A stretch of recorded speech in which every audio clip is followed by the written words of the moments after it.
Hey guys, tonight we drift with you into a warm Caribbean morning, the kind that glows honey gold even before the sun fully decides to show up.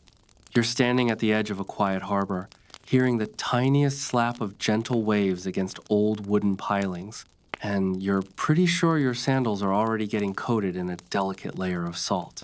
It's peaceful now, so peaceful that you start imagining you'd thrive in an 18th century port town. But trust me, with the humidity, the mosquitoes, and the complete lack of air conditioning, you probably won't survive this without at least one dramatic swoon into a spice barrel. So, before you get comfortable, take a moment to like the video and subscribe, but only if you genuinely enjoy what I do here.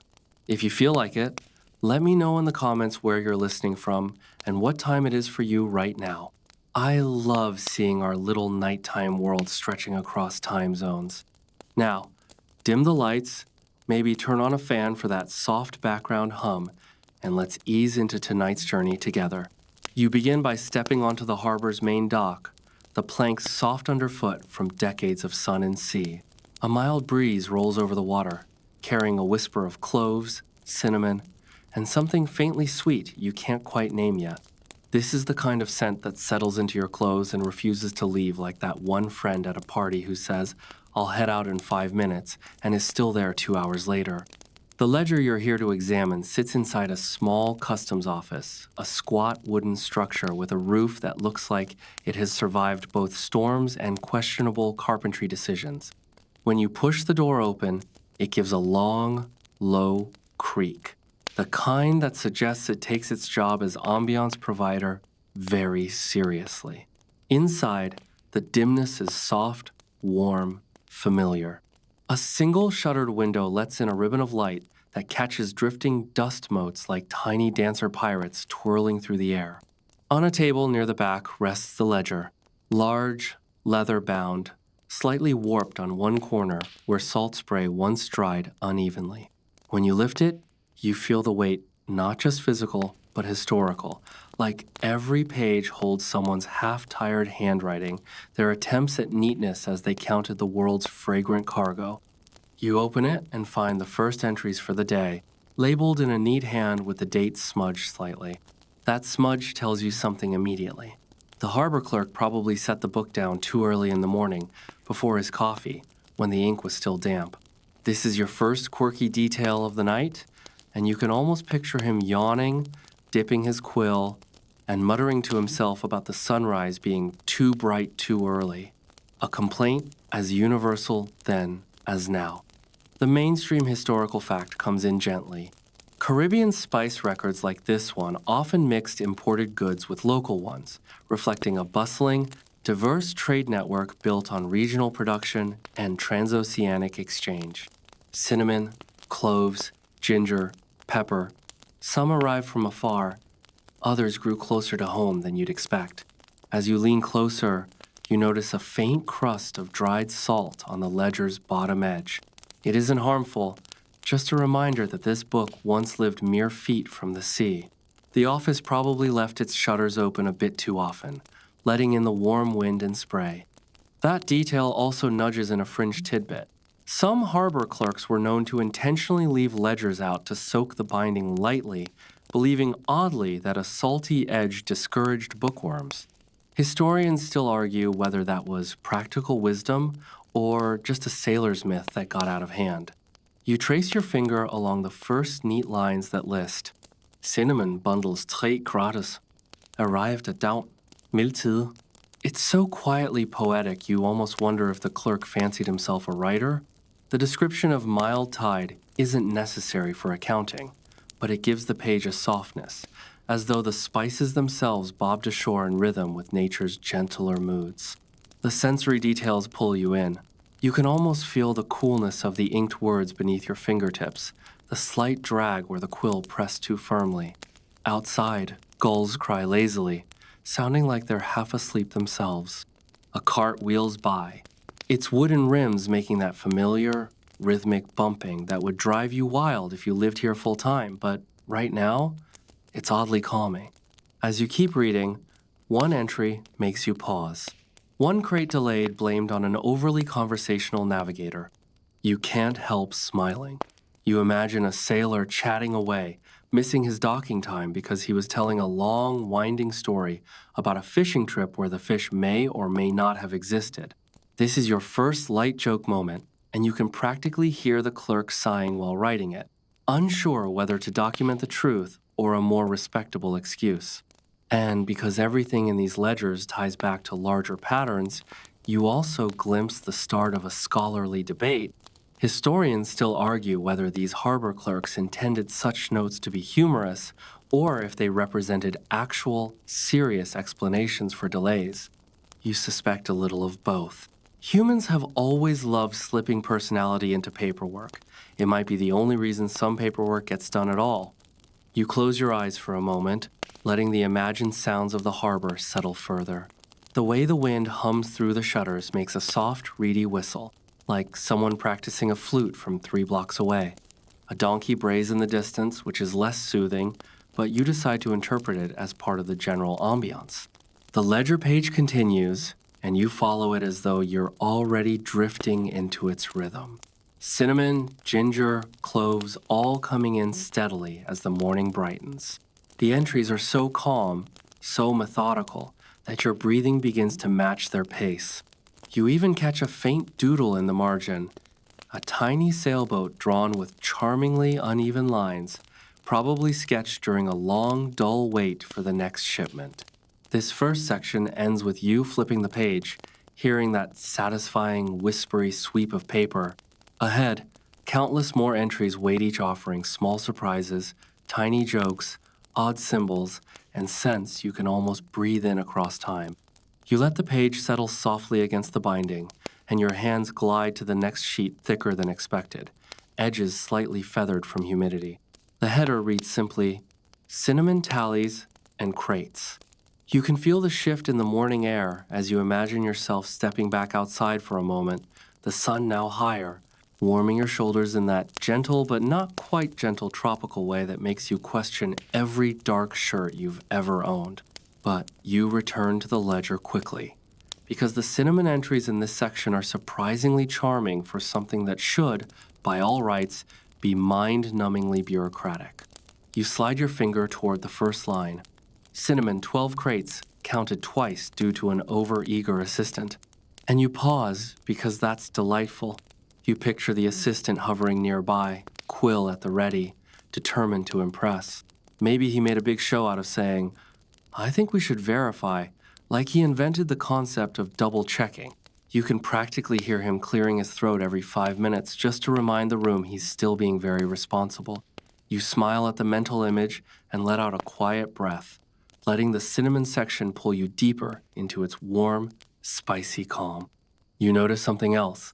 Tiny doodles again, this time in the shape of little spirals.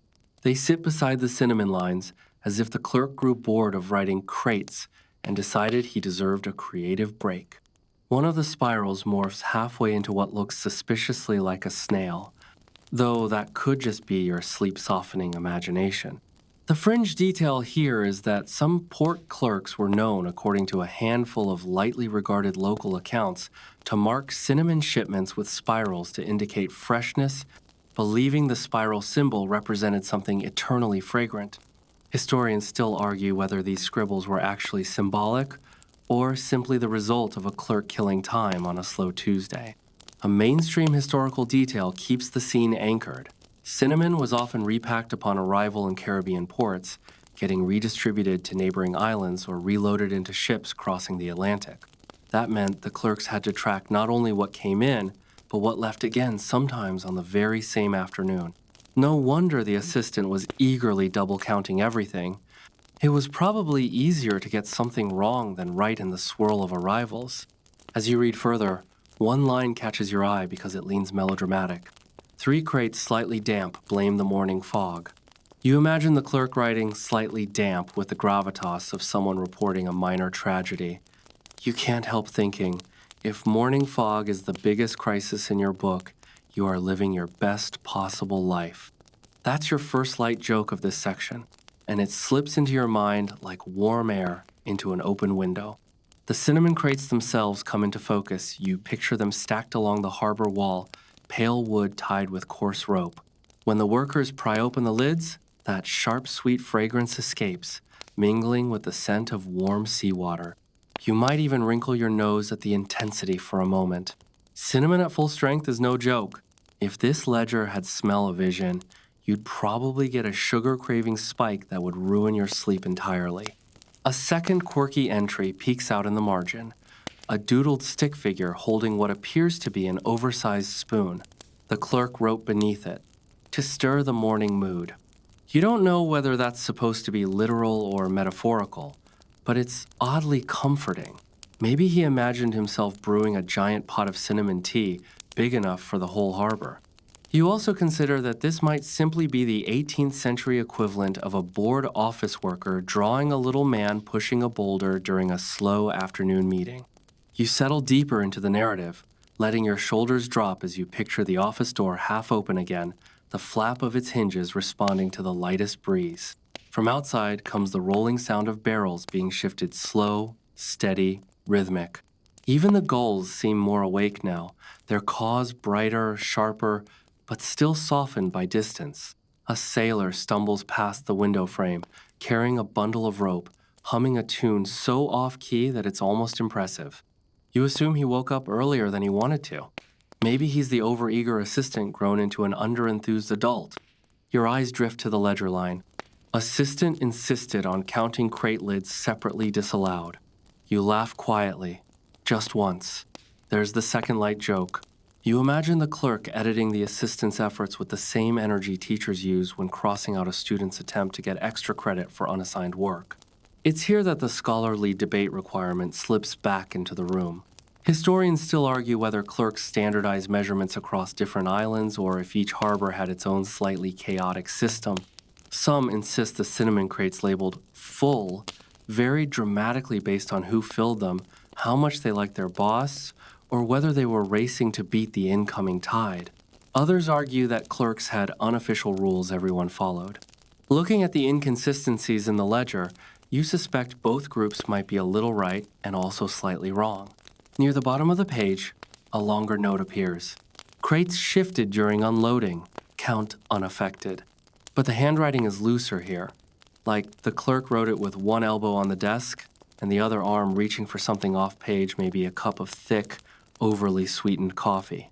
A rare insect wing is pressed into the paper's edge, so thin and transparent you only notice it when the light catches it. You brush your thumb near it, careful not to disturb it, and let the tiny relic remind you of how much of the natural world drifted into these ledgers without anyone intending it. A third soft joke settles naturally as you picture the assistant finally being told to sit still and observe, which may have lasted 30 seconds before he found a new excuse to hover over the cinnamon crates like a hall monitor, patrolling the world's least rowdy classroom. By the time you finish reading the last cinnamon tally, all crates confirmed. Assistant dismissed early for excessive enthusiasm. You feel a slow smile forming. There's something soothing about the combination of orderliness and human quirks, like this ledger is equal parts accounting tool and accidental diary. You let the page fall closed gently and rest your hand on it for a moment. The dock sounds soften again in your imagination, as if the day's bustle hasn't fully begun yet. The cinnamon section leaves you warm, centered, ready to drift into the next quiet surprise waiting in the ledger. You ease into the next page the way you might slip into warm, shallow water slowly, letting the shift in texture guide you. The paper here feels smoother, less battered by the dampness, though the corners still curl slightly like they're shy about lying flat. At the top, the heading reads, Nutmeg Movements and Tallies. You imagine yourself stepping back onto the harbor, the air now thicker and richer than earlier, carrying the unmistakable hint of nutmeg's sweet, woodsy perfume. If cinnamon smells like warmth, nutmeg smells like a secret, a spice that whispers rather than shouts. You picture the crates arriving on smaller sloops, nimble vessels bouncing lightly on the waves as though impatient to unload. Nutmeg wasn't always shipped in massive hauls. More often, it came in small, frequent batches, making it easier for clerks to lose track or overtrack, depending on how diligent they felt that day.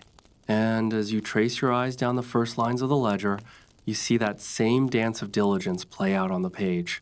Nutmeg, 23 sacks, counted midday, son uncooperative.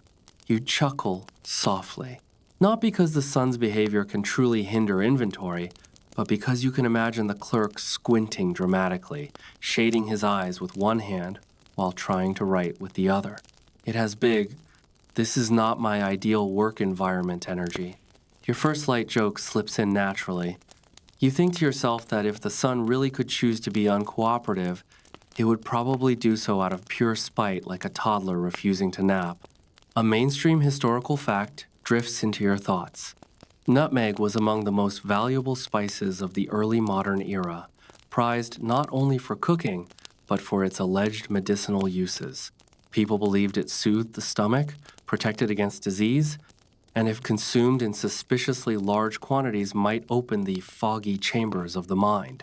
Whether or not it did any of that is another matter entirely, but the belief alone was enough to keep the nutmeg trade thriving. You move deeper into the page and spot something unusual near the margin, a faint, looping code. It's written so lightly you almost miss it. A sequence of repeating characters, 3 dots, a slash, then a dot again. You lean in instinctively, eyebrows creasing, imagining the clerk glancing over his shoulder before jotting it down. This is your quirky tidbit. Local lore holds that clerks sometimes used coded marks to indicate shipments that needed quiet attention, whether for reasons of quality, urgency, or politics. Historians still argue whether these codes were actually widespread practice or simply the personal quirks of a few dramatic bookkeepers. On the next line you see, Sloop Blue Parakeet, late arrival captain, claims the tide offered unsolicited advice. That one makes you laugh out loud, your second light joke of the section. You half picture a weary captain shaking his fist at the ocean, complaining that the waves just wouldn't cooperate, as though the tide had a personal vendetta. You run your fingertips down the column of numbers, tallies of sacks, weights, valuations. The columns are straight, but not perfectly so. The clerk definitely wasn't using a ruler. Your eyes drift again to that mysterious code in the margin. Maybe it meant double-check this later. Maybe it meant don't let the assistant touch this page. Maybe it was the 18th century equivalent of leaving yourself a sticky note that says, deal with this when hydrated. Outside your imaginary window, the harbor grows a little livelier. A pair of workers shout greetings across the dock, their voices softening into muffled echoes as you stay focused on the ledger. A cart creaks by, its wheels wobbling at just the wrong frequency, like an instrument slightly out of tune. You hear a parrot squawk in the distance, offended by something only parrots understand. But all those sounds blur into a sleepy background hum, like white noise specially curated for maritime bookkeeping. Your eyes catch another line that makes the imagination spark. 2 sacks suspected underweight assistant insisted on reweighing with enthusiasm bordering on choreographic. You can't resist the third gentle joke here. You picture the assistant spinning dramatically around the scale, waving his hands like a conductor leading an orchestra of burlap bags. You're almost certain the clerk rolled his eyes before writing that note. A bit deeper in the section, another mainstream historical fact comes to mind. Nutmeg trees were not native to the Caribbean. The nutmeg reaching these ledgers traveled vast distances across continents, across oceans, sometimes through storms that would have had you swearing on every saint you could remember. The fact that these small, fragrant seeds ended up neatly tallied on this island is a reminder of how global the spice world already was. As you follow the page, you notice yet another one of the clerk's personal touches, a doodle, but this time not a sailboat or a spoon. Instead, it's a crude drawing of what appears to be a smug-looking sloop, large square sails, an exaggerated hull, and a face drawn on the bow for absolutely no discernible reason. Beneath it, the clerk has written, Captain claims this represents his vessel. Accuracy disputed. Here, the scholarly debate requirement drifts in again. Historians still argue whether these doodles served any purpose beyond simple boredom relief. Some claim they reflect coded commentary about ship reliability or the character of their captains. Others say clerks were simply doodling the same way modern office workers draw coffee cups, dragons, or passive-aggressive flowcharts during long meetings. The next entries are more straightforward but no less charming. Sacks inspected, dry, aroma strong, no signs of worming. You nod, appreciating the thoroughness. The fringe detail here is a small mark beside one line, a barely there crescent symbol. Some fringe researchers suggest this meant excellent aroma, though others believe it was an ink blot the clerk decided to pretend was intentional. You could go either way. You picture yourself stepping back outside once more, this time standing near the nutmeg sacks themselves. The burlap feels rough and warm. If you press your palm to it, you might sense the faint contours of the seeds inside smooth, marble-sized, fragrant. Nutmeg always carried an air of quiet value, something precious yet small, which maybe explains why the clerks took their tallies so seriously. You return to the ledger and notice the final line of the page, almost poetic in its simplicity. All sacks accounted for. No further mysteries today. You smile because you know there are mysteries, tiny ones, human ones folded into every margin, every smudge, every doodle. The ledger may strive for order, but it reveals personality in spite of itself. You let the page fall closed again, the sound soft as a sigh. The spice-scented air thickens into something warm and cozy around you, and the nutmeg entries leave you with a faint sense of curiosity, as though the ledger is nudging you forward, inviting you into the next quiet surprise waiting in its pages. You let the nutmeg page settle gently under your fingertips, the inked lines still echoing in your imagination as you slide your hand to the next entry. The paper feels just a touch rougher here, like it spent more time absorbing the warm air drifting through the open shutters. At the top, written in surprisingly assertive handwriting, is a simple heading, ginger drying and delivery. Immediately, the scent seems to rise around you sharp, bright, with that little zing that makes ginger feel like the extrovert of the spice world. You picture yourself stepping outside into the mid-morning glow, where rows of ginger roots lie drying on wide mats along the dock. You crouch beside them, feeling the sun already pushing the limits of what counts as pleasant warmth.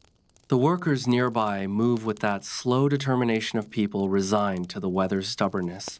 The ginger itself takes on a golden tint as the sunlight deepens, looking like scattered pieces of freshly unearthed treasure. You return your attention to the ledger, and the first line greets you with a slightly smug flourish. Ginger bundles arranged at sunrise, drying satisfactory. You can tell the clerk was proud of this note, probably pleased the ginger cooperated more than the cinnamon had.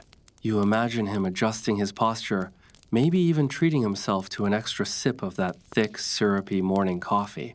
That picture forms the first light joke of the section.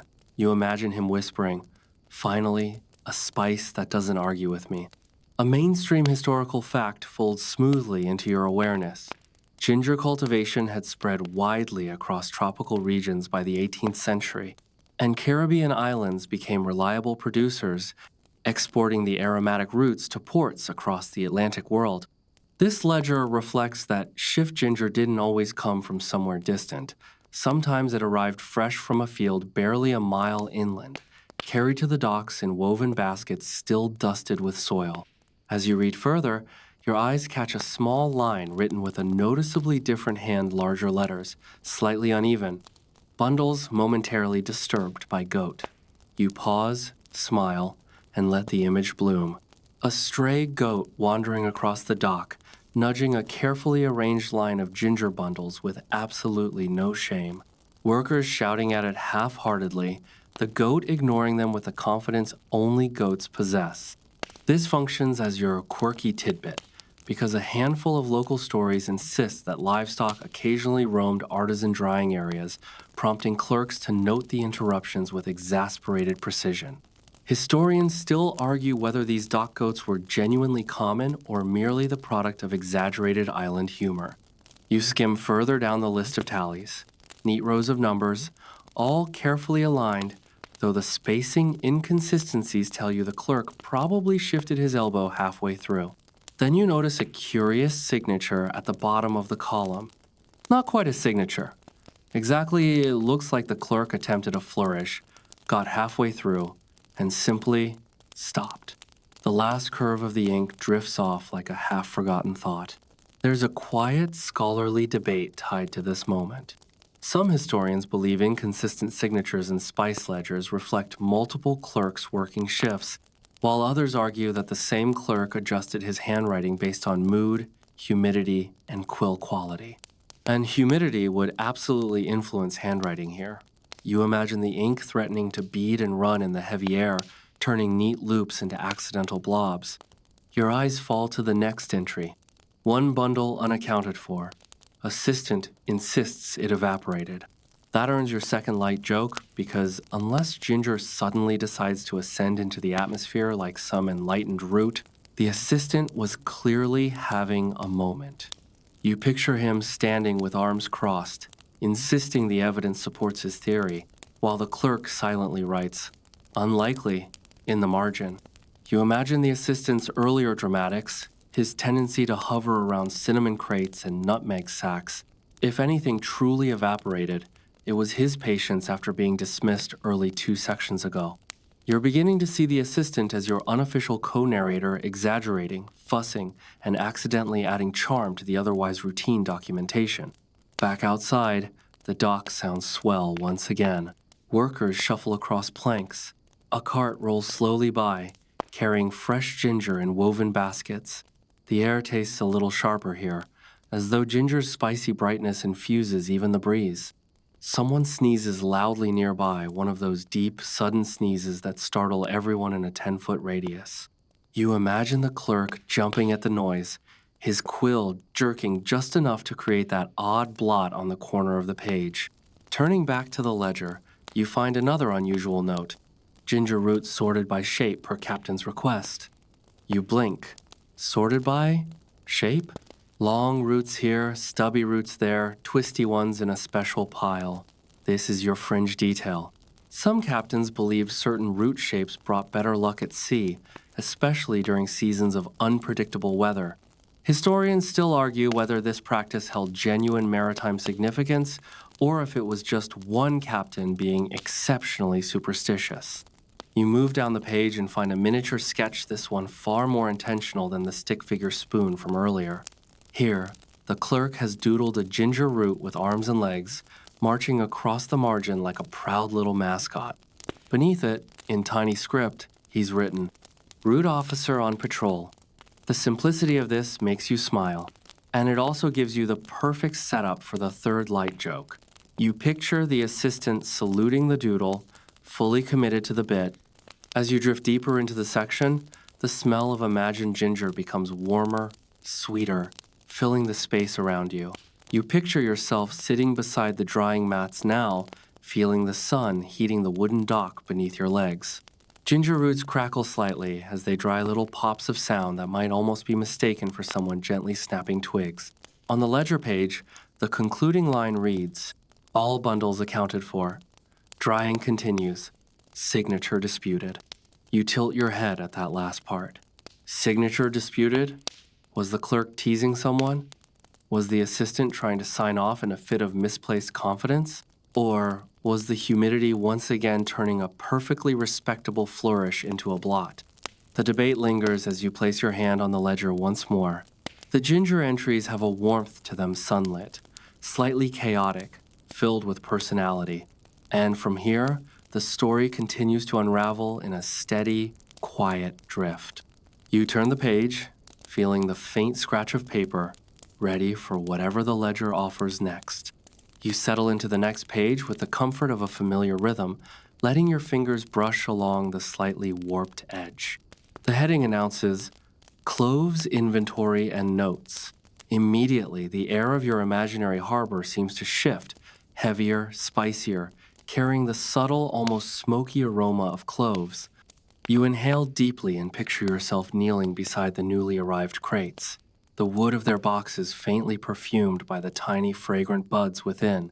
Cloves always had that sense of understated drama, small, dark, and concentrated, like someone whispering secrets you're not supposed to hear.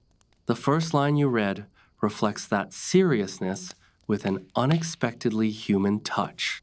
Cloves, 15 crates, checked for pest, breezes moderate.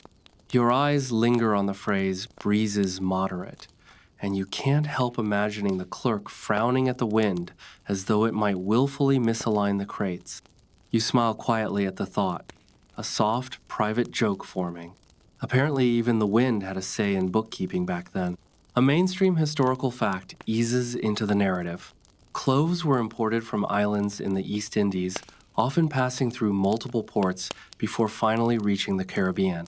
Their value was immense, which meant that clerks meticulously recorded every crate's journey, not only for accounting purposes, but also for insurance, legal accountability, and bragging rights among the merchant community. But there's also a quirky tidbit embedded in the margin. A small notation reads, Crate 7 hummed during inspection assistant puzzled. Hummed? You lean closer and squint. Apparently, one crate had a loose lid, and the movement of air through the small cracks created a low, vibrating sound.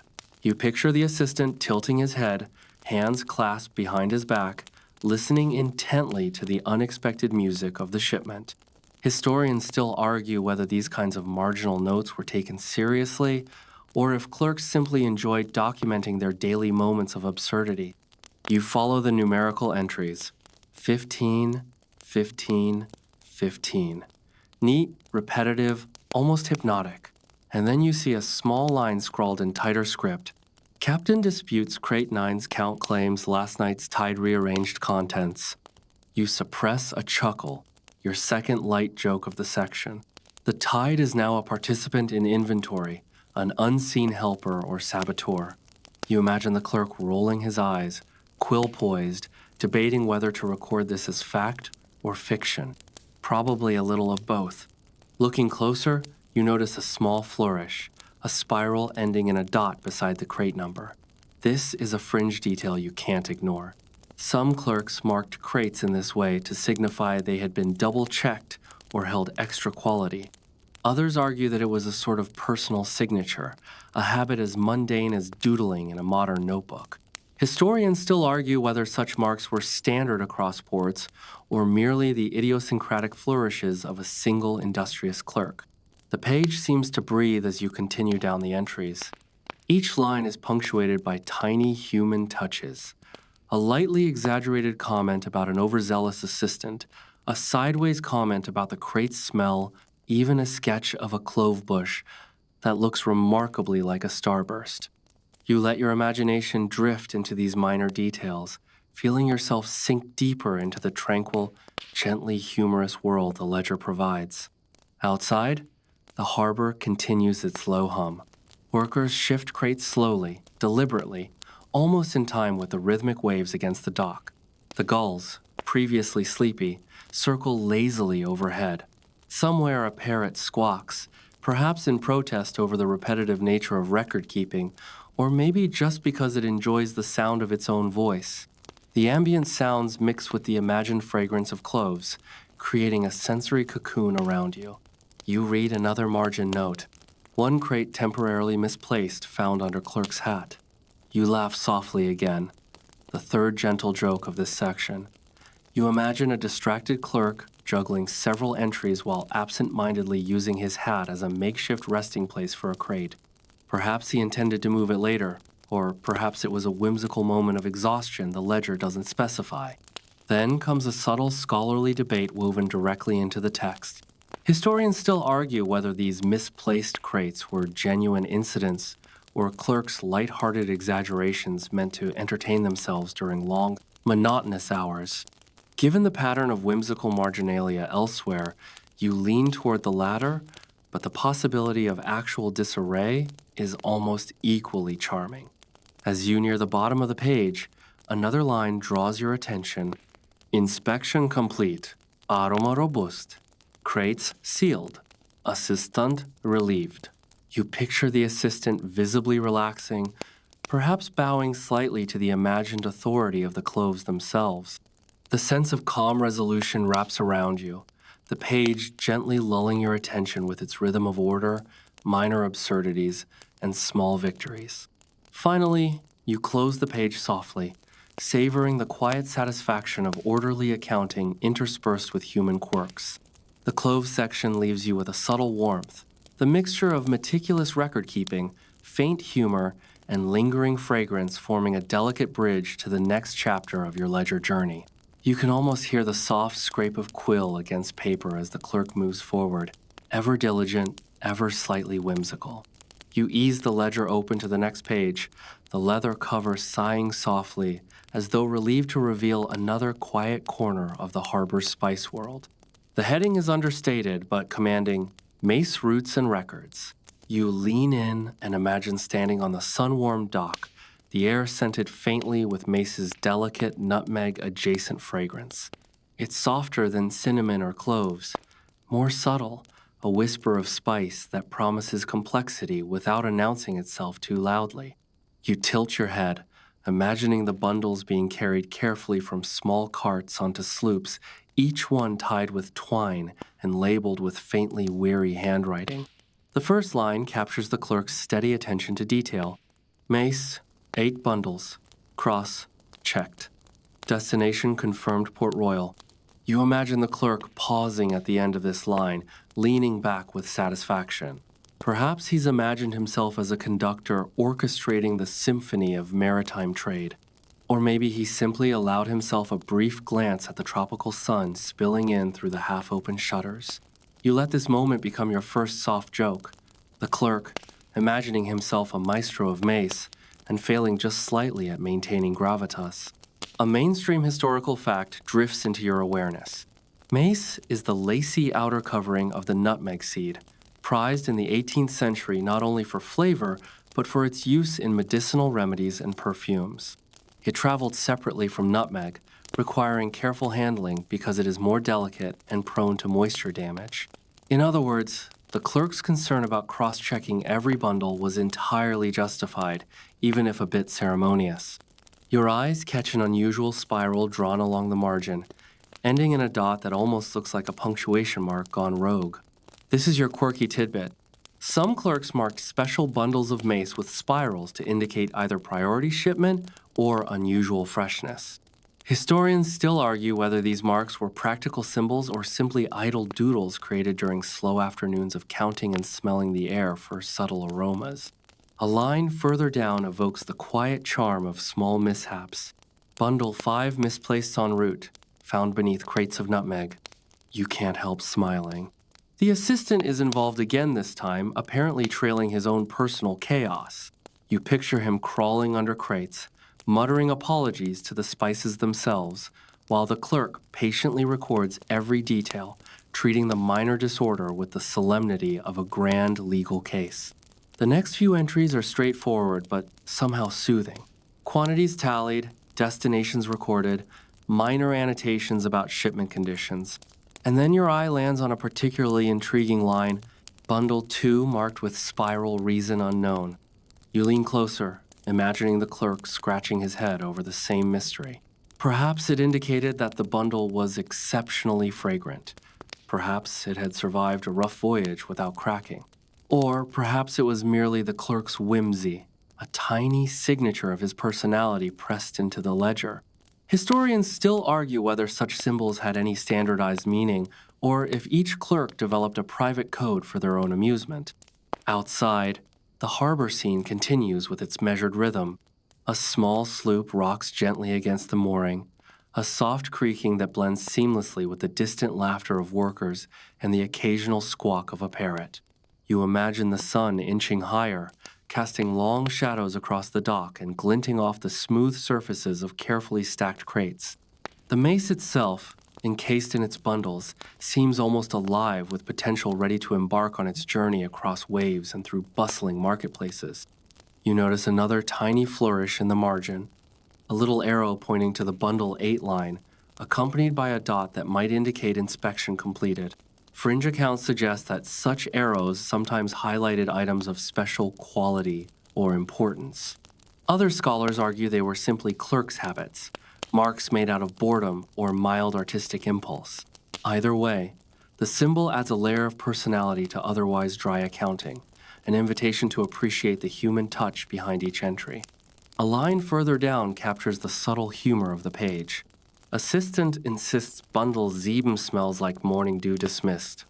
You grin quietly, imagining the assistant inhaling deeply, convinced that Mace has adopted a fresh, almost poetic fragrance, while the clerk shakes his head and moves on. This is your second light joke. The assistant's overenthusiasm now a recurring theme, threading personality into each page of orderly records. As you read, a soft debate rises again in your imagination.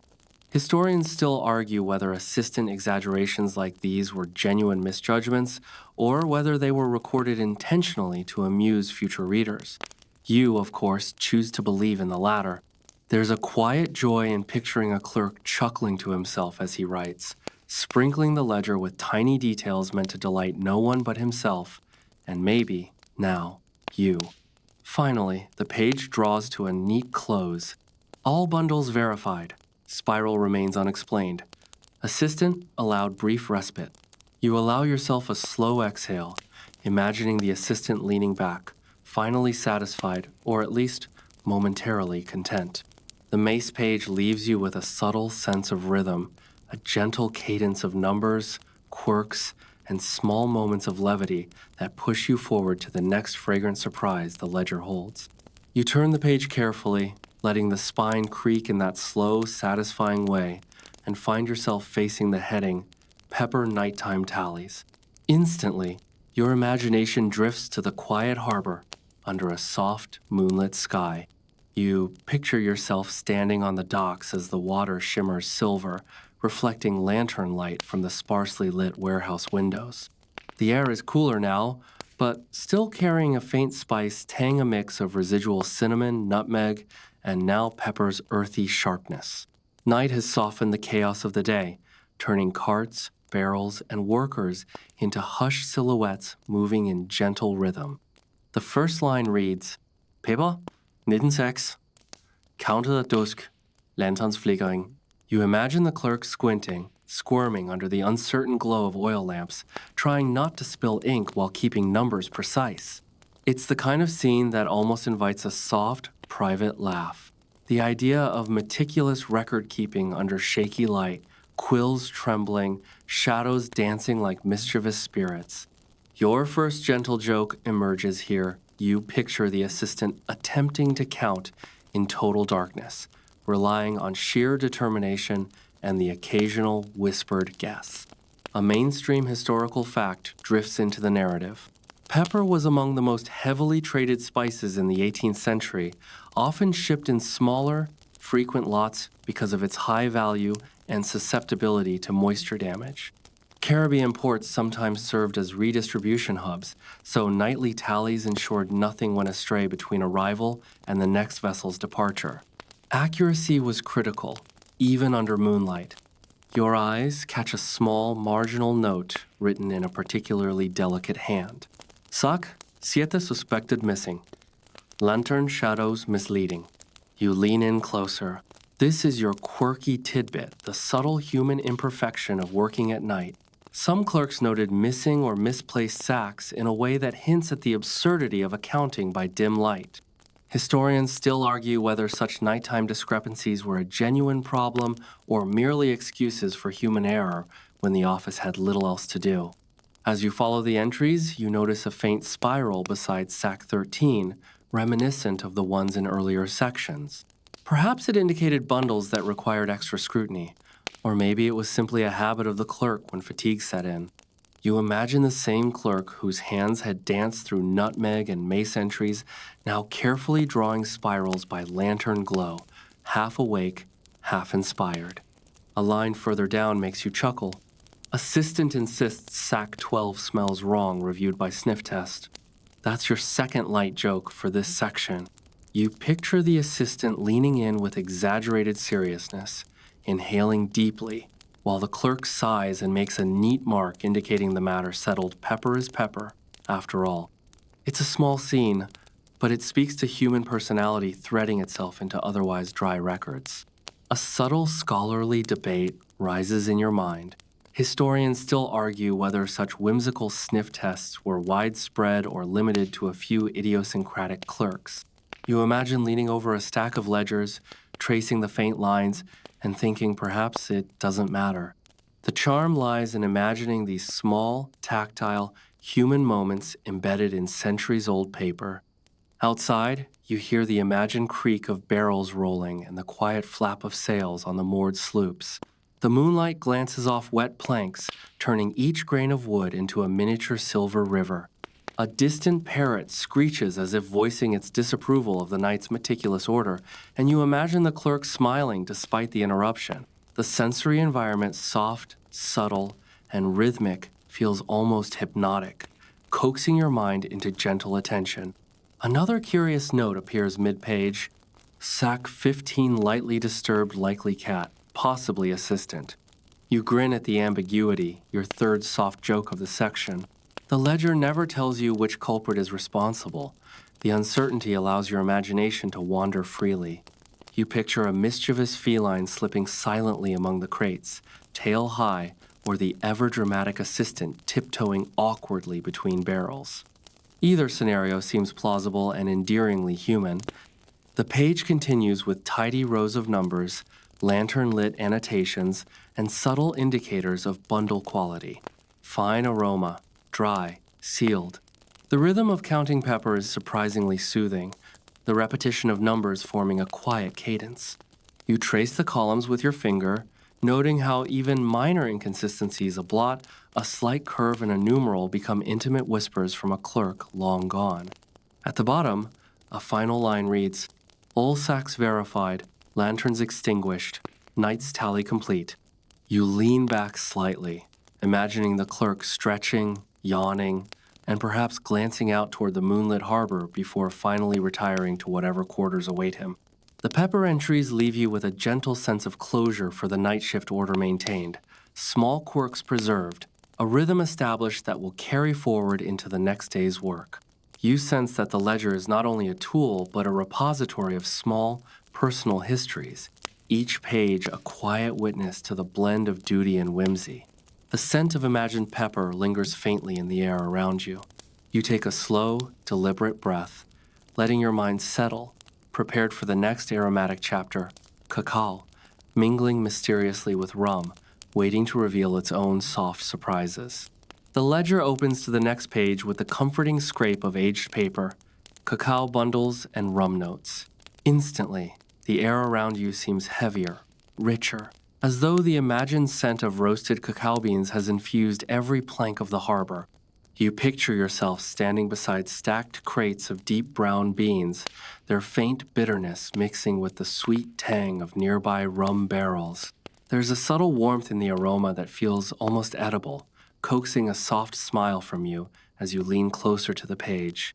The first line reads, "Cacao, 14 sacks. Inspect carefully rum in proximity." You imagine the clerk peering over his quill, making sure the cacao doesn't absorb too much of the alcohol's essence, or perhaps just documenting what any person with half a sense of humor would notice. The first soft joke of this section occurs naturally. You picture the assistant nibbling a stray bean, sighing dramatically as though it failed to meet his personal flavor standard. A mainstream historical fact comes into play here. Cacao was a highly valuable commodity in the 18th century, often paired with rum on Caribbean islands for export or local trade. Clerks had to record both carefully, since both products were taxed, monitored, and central to local economies. You imagine the meticulous tallying of beans and barrels, a task that could easily lull someone into meditative repetition. Your eyes catch a peculiar detail in the margin, a tiny sketch of a bean dancing with a miniature mug of rum. This is your quirky tidbit. The clerk clearly had a playful imagination. Perhaps it was meant as a reminder to handle both commodities gently, or perhaps it was a whimsical flourish to lighten long hours of accounting. Historians still argue whether such drawings carried any symbolic meaning, or if they were merely clerks' daydreams inked on paper. A line further down makes you chuckle. Sack 8 tipped slightly. Assistant insists rum influenced its balance. This second light joke evokes an image of the assistant bending over a crate, perhaps whispering apologies or making peace with the inanimate being, convinced that alcohol somehow has gravitational effects. You imagine the clerk carefully noting the event with all the gravitas of a courtroom recorder. As you continue, the ledger records the interaction between cacao and rum in neat columns, weights, sack numbers, arrival times, and brief annotations like dry or smells robust. Your fingers trace the straight lines, appreciating the rhythm. It's almost meditative, the repetition, the subtle quirks, the glimpses of personality hidden among numbers. A curious marginal note catches your attention. Captain claims cacao aroma improves with rum proximity assistant skeptical. You smile again, the assistant's skepticism becomes a recurring thread, binding these pages with a soft human consistency. You imagine a gentle debate unfolding between the captain's playful philosophy and the assistant's literal-minded diligence, all quietly preserved in ink. The page continues with more subtle notations. One sack was temporarily misplaced under a rum barrel, marked with a spiral for later review. Another entry notes a small smudge of chocolate-colored residue on the clerk's hands. These little details feel like whispers from the past, reminding you that these pages were handled by real people, tired, amused, occasionally distracted, and always slightly human. A subtle, scholarly debate drifts into your mind. Historians still argue whether these marginal notes about aroma and proximity were common record-keeping practices or simply a few clerks' creative expressions. Either way, they add depth and charm, giving the ledger personality beyond dry accounting. Finally, the page concludes with a careful line. All sacks accounted. Rum tallies reconciled. Aroma verified. You lean back, letting the imagined scent of cacao and rum linger softly, warm and grounding.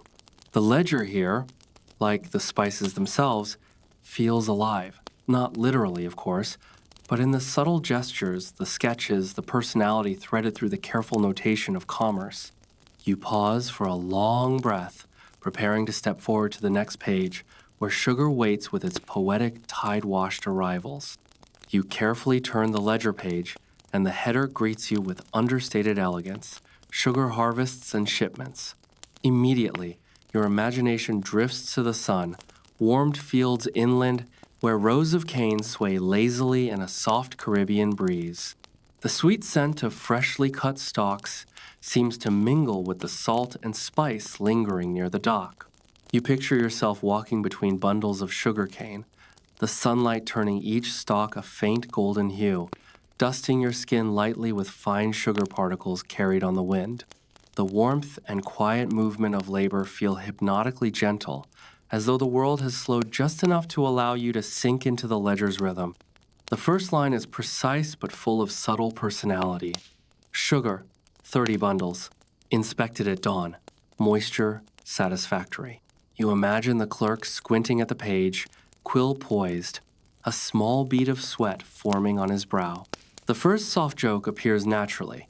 Perhaps he mopped it up with a scrap of ledger paper, muttering something about the sun being overly attentive to his comfort. A mainstream historical fact flows seamlessly into your mind. Sugar was a central export of Caribbean colonies, often requiring meticulous accounting because of its high value and susceptibility to spoilage or fermentation. The ledger serves as a quiet chronicle of trade, recording arrivals, quality, and quantities with precision, but also hints at personality in its small annotations. Your eyes wander to a marginal note. Bundle 14 shifted overnight assistant blames Mishivu's monkey. Here's your quirky detail, a small, humanizing moment. You picture the assistant looking at an empty space where a bundle once stood, scowling at an imaginary primate, while the clerk carefully notes the incident. Historians still argue whether such blame the animal annotations were practical warnings, playful exaggerations, or both. Further down, you spot another line that makes you grin. Assistant inspects bundle 19 for sweetness taste rejected. There's your second light joke. You imagine him chewing a bit of sugar nervously, holding his nose, then writing a report as if conducting a rigorous scientific experiment. The ledger preserves these tiny human quirks as though allowing a touch of humor in the otherwise methodical recording. You continue reading, noticing the steady rhythm of the entries. Numbers line up in neat columns, notes indicate dryness, odor, and weight. Occasionally, a tiny spiral or dot appears in the margin, much like in the other spice sections. Fringe accounts suggest these markings indicated special attention or priority bundles, while some scholars argue they were personal doodles created during moments of idle contemplation. Historians still debate their precise meaning, adding a layer of gentle intrigue to your reading. Outside your imaginary window, the harbor is alive with quiet movement. A small cart creaks as it carries bundles of sugar toward a waiting sloop.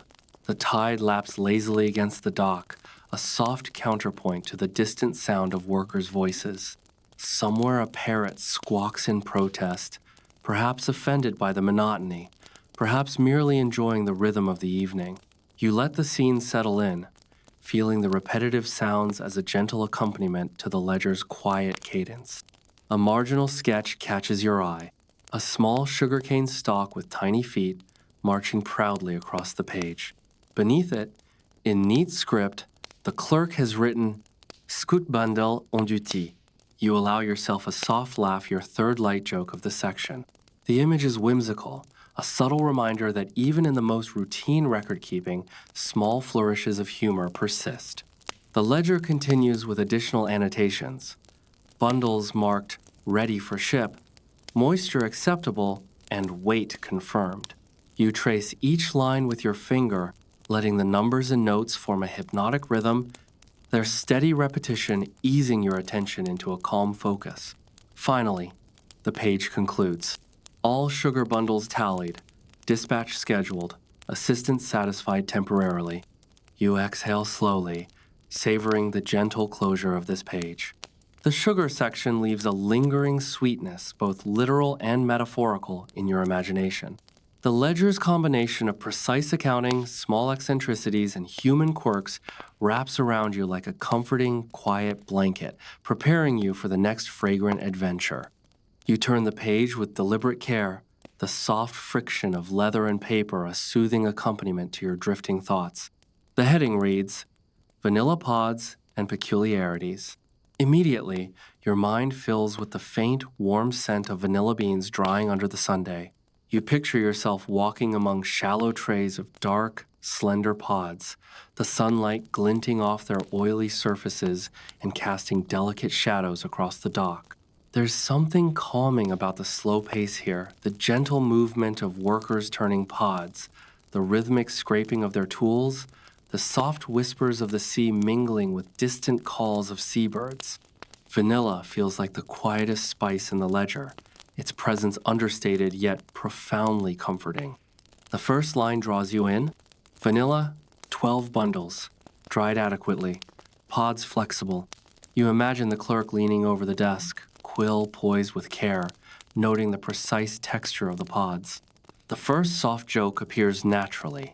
Perhaps he murmurs to himself that flexible is the most exciting descriptor he's written all morning, giving the tiniest smirk at the monotony of the task.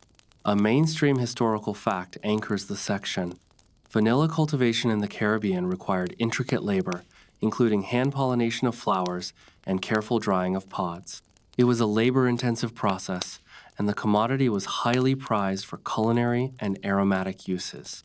You picture the clerk meticulously tracking each bundle, aware of its value and delicacy, but also subtly amused by the monotony of constant inspection. A quirky, marginal note immediately catches your attention. Bundle 5 appears unusually fragrant assistant sniffed thrice. You imagine the assistant inhaling deeply, clearly performing a ritualistic evaluation, while the clerk records it with meticulous neutrality. Historians still argue whether such sniffing rituals were standard practice or merely eccentric habits of clerks, but in your mind, it's delightfully charming.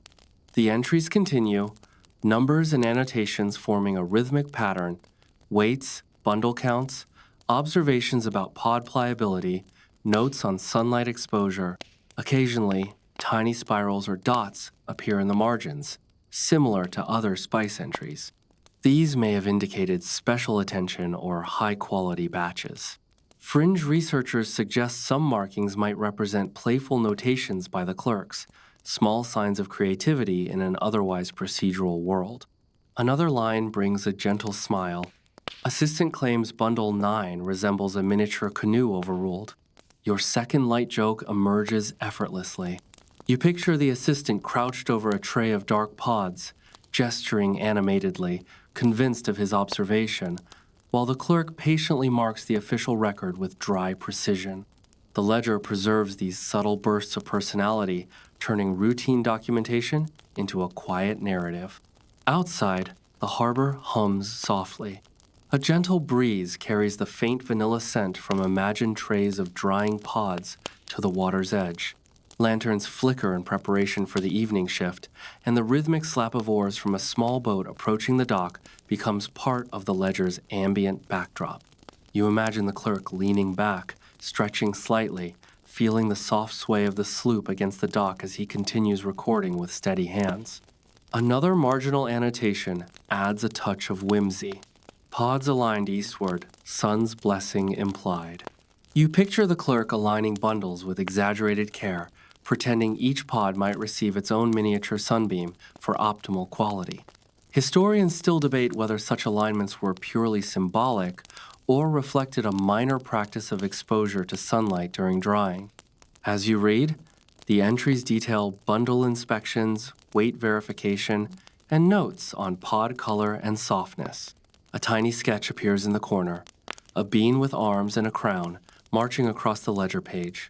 Beneath it, the clerk has scrawled, Royal Pot Patrol. You allow yourself the third gentle joke of the section, imagining the assistant saluting the tiny crowned bean, as if reporting for duty. The page concludes quietly. All vanilla bundles accounted, pods in optimal condition. Night approaches. You exhale slowly, feeling the subtle warmth of vanilla's imagery linger. The ledger page wraps its gentle cadence around you, the precise numbers, quirky annotations, and small sketches forming a quiet narrative bridge to the next fragrant chapter. Nut meats, rare and curious, waiting to reveal their own soft surprises. You turn the ledger with the soft scrape of worn leather, revealing the next heading. Nut meats, peculiar imports, and tallies. Immediately, your imagination drifts to the cluttered docks, crates stacked with dried nuts of all shapes and sizes. The scent is subtler than cinnamon or vanilla earthy, slightly oily, grounding in a way that feels like the ledger itself is exhaling. You picture yourself bending to inspect a crate of Brazil nuts, the rough shells pressing against your fingertips, while the afternoon sun casts long, lazy shadows across the harbor. The world slows, and your mind softens into the rhythm of numbers and notations. The first line reads, Nut meats, 22 crates. Inspected, arrival smooth. You imagine the clerk leaning forward, quill poised, carefully verifying each tally. The first gentle joke appears naturally. You picture the assistant peering over the edge of the crate, offering unsolicited advice about optimal stacking, only to be politely ignored. The humor is quiet, a soft smile rather than a loud laugh. A mainstream historical fact grounds the section.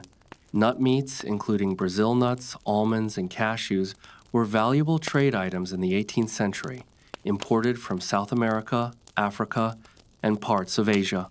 They often required delicate handling due to shell fragility and susceptibility to mold.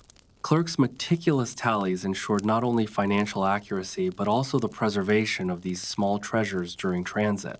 Your eyes drift to a quirky margin note. Crate 9 rattled assistant suspected secret squirrel cargo. You grin, imagining the assistant crouching next to a crate, half expecting to uncover a mischievous animal tucked among the nuts.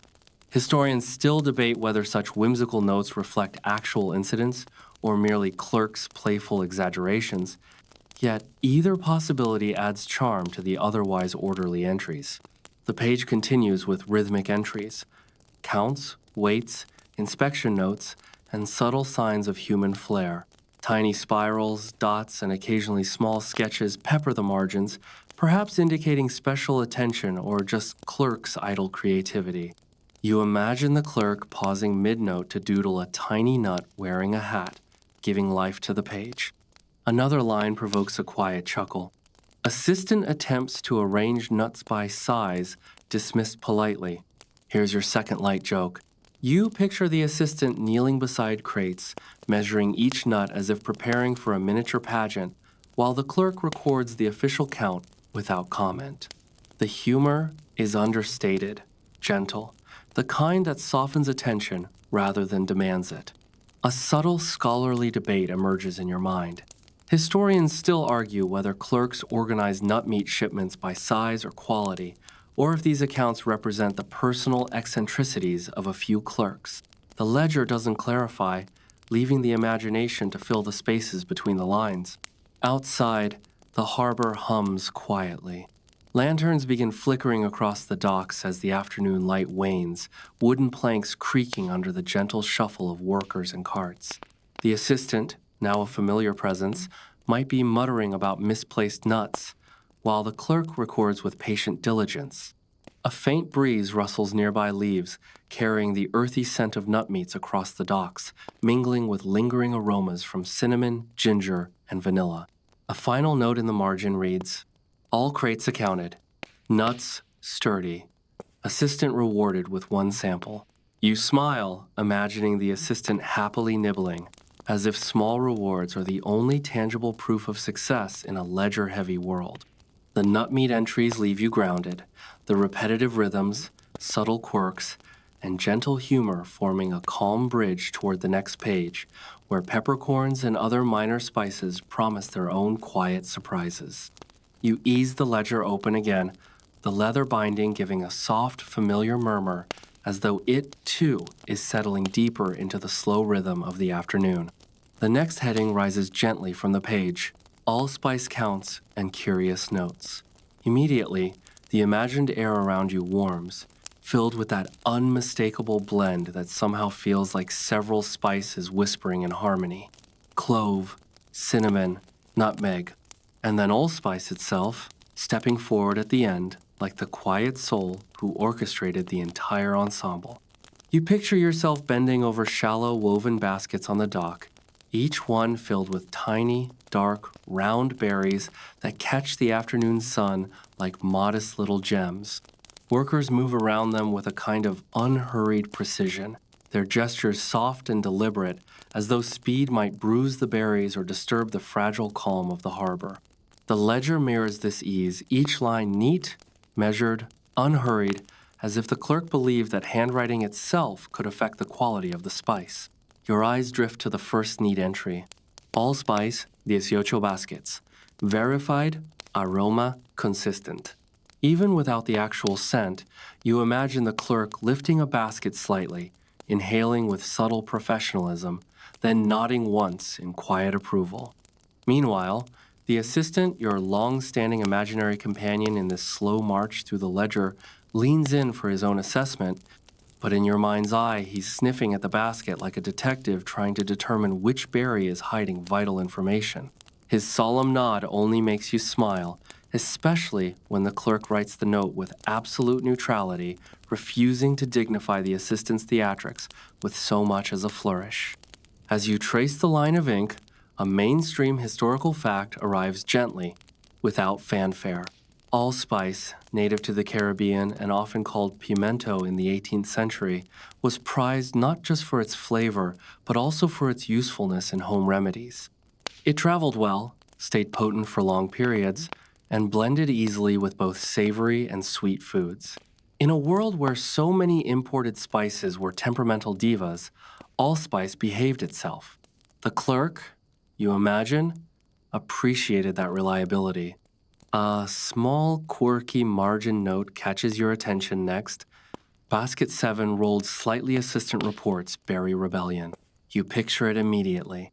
The assistant dropping dramatically to one knee beside the basket, whispering calming negotiations to the few berries that attempted escape, while the clerk dutifully records the encounter as though it were every bit as serious as the count itself. Historians still argue whether scribbles like these were genuine records of small mishaps or simply the clerk's way of giving personality to long days of repetitive work. Either interpretation feels right because the ledger increasingly reads like a blend of precision and quiet companionship. You continue down the page, where a soft, hypnotic rhythm emerges from the rows of figures. Basket counts, estimated weights, moisture notations, and occasional tiny symbols in the margins. Spirals, dots, little curls of ink like miniature waves. Fringe researchers sometimes propose elaborate interpretations codes indicating quality or subtle signals for future reference. Others argue they were absent-minded doodles, the clerk's mind drifting pleasantly while maintaining accuracy. You imagine the latter, the clerk half asleep after a long day on the docks, letting the quill wander while the numbers remain immaculate. A gentle third joke slips in naturally as you picture the assistant trying to interpret a spiral as though it were a secret treasure map. A line a little farther down the page gives you a quiet chuckle. Assistant tastes a berry, claims it peppered enough. Disputed. You imagine his expression, lips puckered, eyebrows furrowing as if he is conducting a deeply scientific evaluation. The clerk, without looking up, simply writes, "Disputed?" which somehow feels like the politest bureaucratic eye roll in history. The ledger is full of these understated sparks of humor, never loud, never disruptive, but always present, like the soft click of wooden beads in someone's pocket.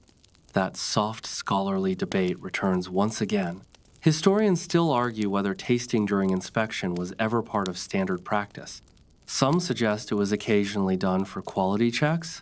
Others maintain it was discouraged, as the flavor could vary depending on curing methods or storage. You imagine both possibilities existing simultaneously across different ports, but here in your quiet mental harbor, the assistant simply likes to feel involved.